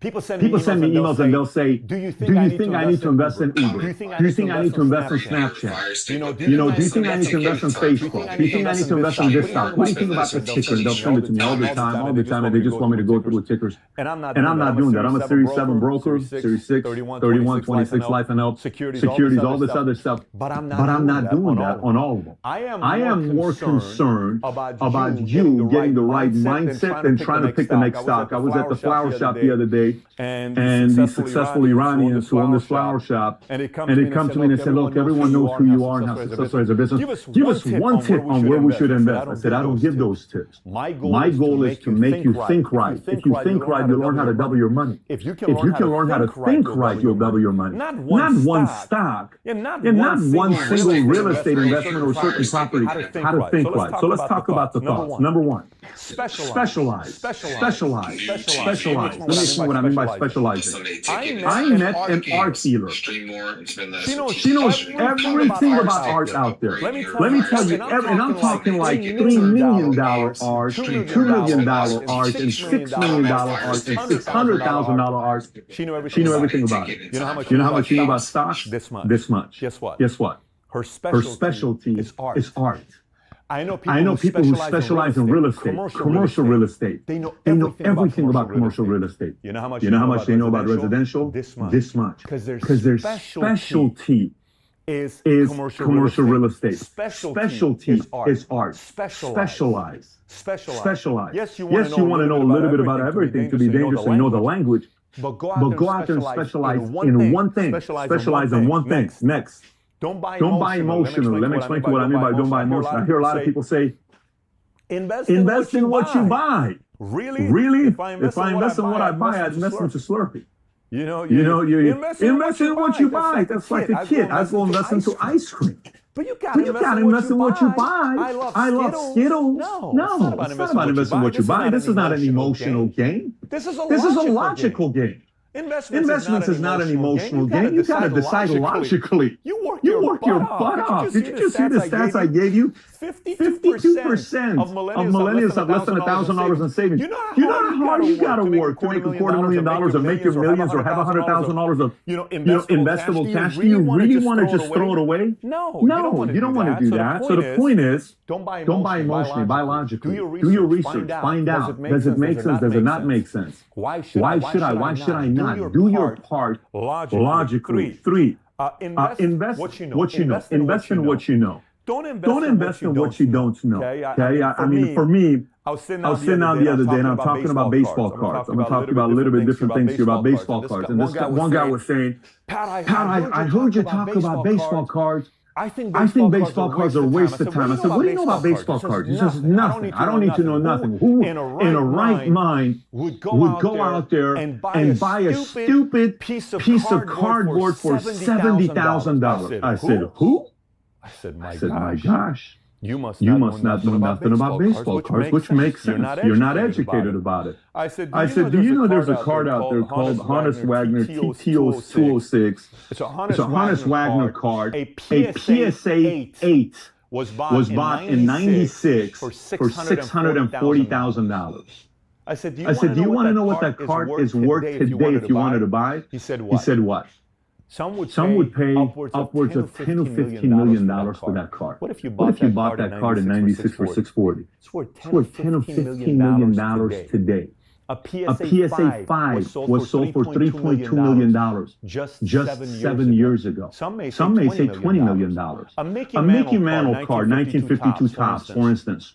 You can put the image up. I own one of them myself. A PSA 8, PSA 9 in 96. Mario, you got to hear this. A PSA 9 Mickey Mantle, 1952 Topps, sold for $76,000.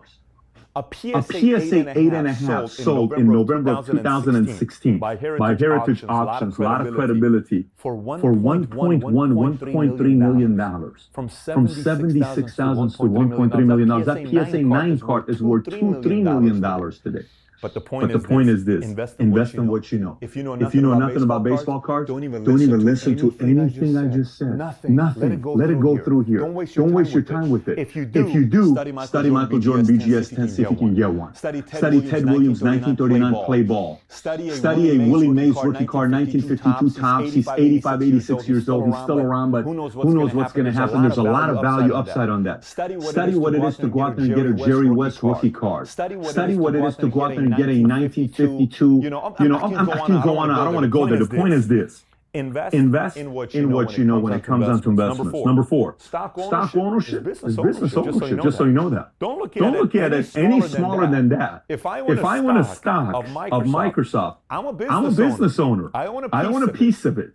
I own a piece of Microsoft. That is a very, very big deal to have ownership. Buffett says this all the time. Stock ownership of a company means you're a business owner. You own a piece of that company. Don't take it lightly. It's just about how many more pieces of that company can you own. This is how all of a sudden Buffett went from owning a few shares to a lot of shares to the majority holder. Guess what? Now this is my company because I own the most shares. You can do that as well. It all starts with owning one share. And I remember the first time I bought a Nike shoe. I was so excited. I bought it for $27 the first time I bought a Nike share. I was 20 years old. I got out of the army. I'm like, dude, I own a part of Nike. I'm an owner, man. I was so excited and proud of myself to buy the first Nike share. Buy and hold.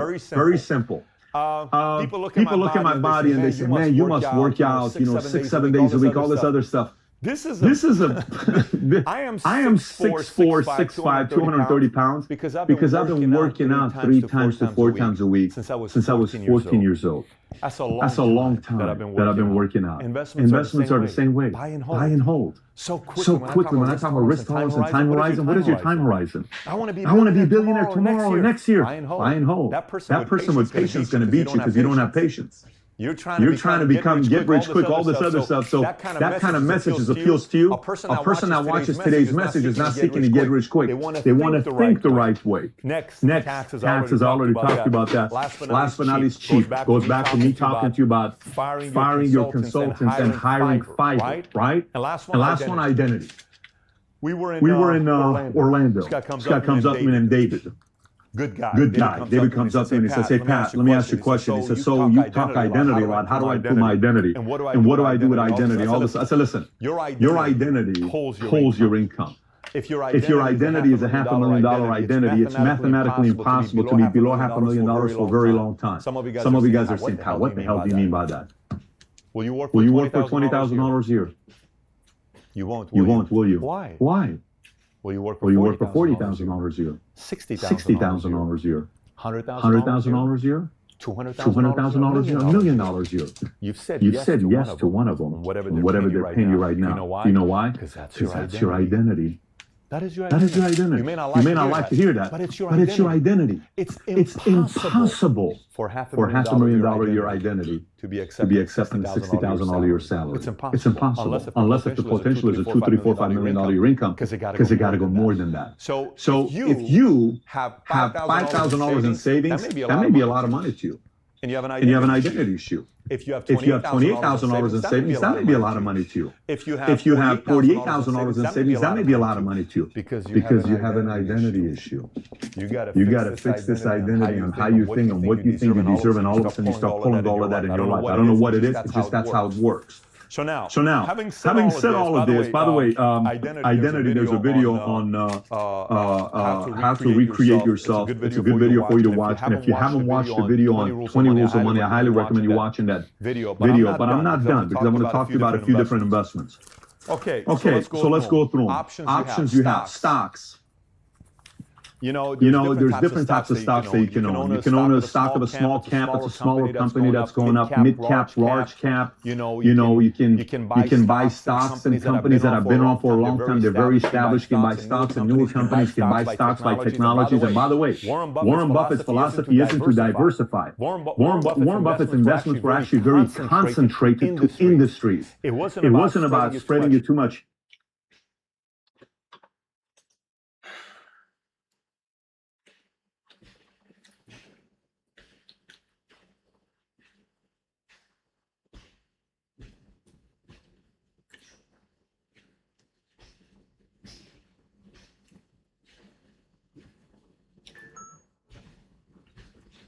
All right, chat. I'm out of here.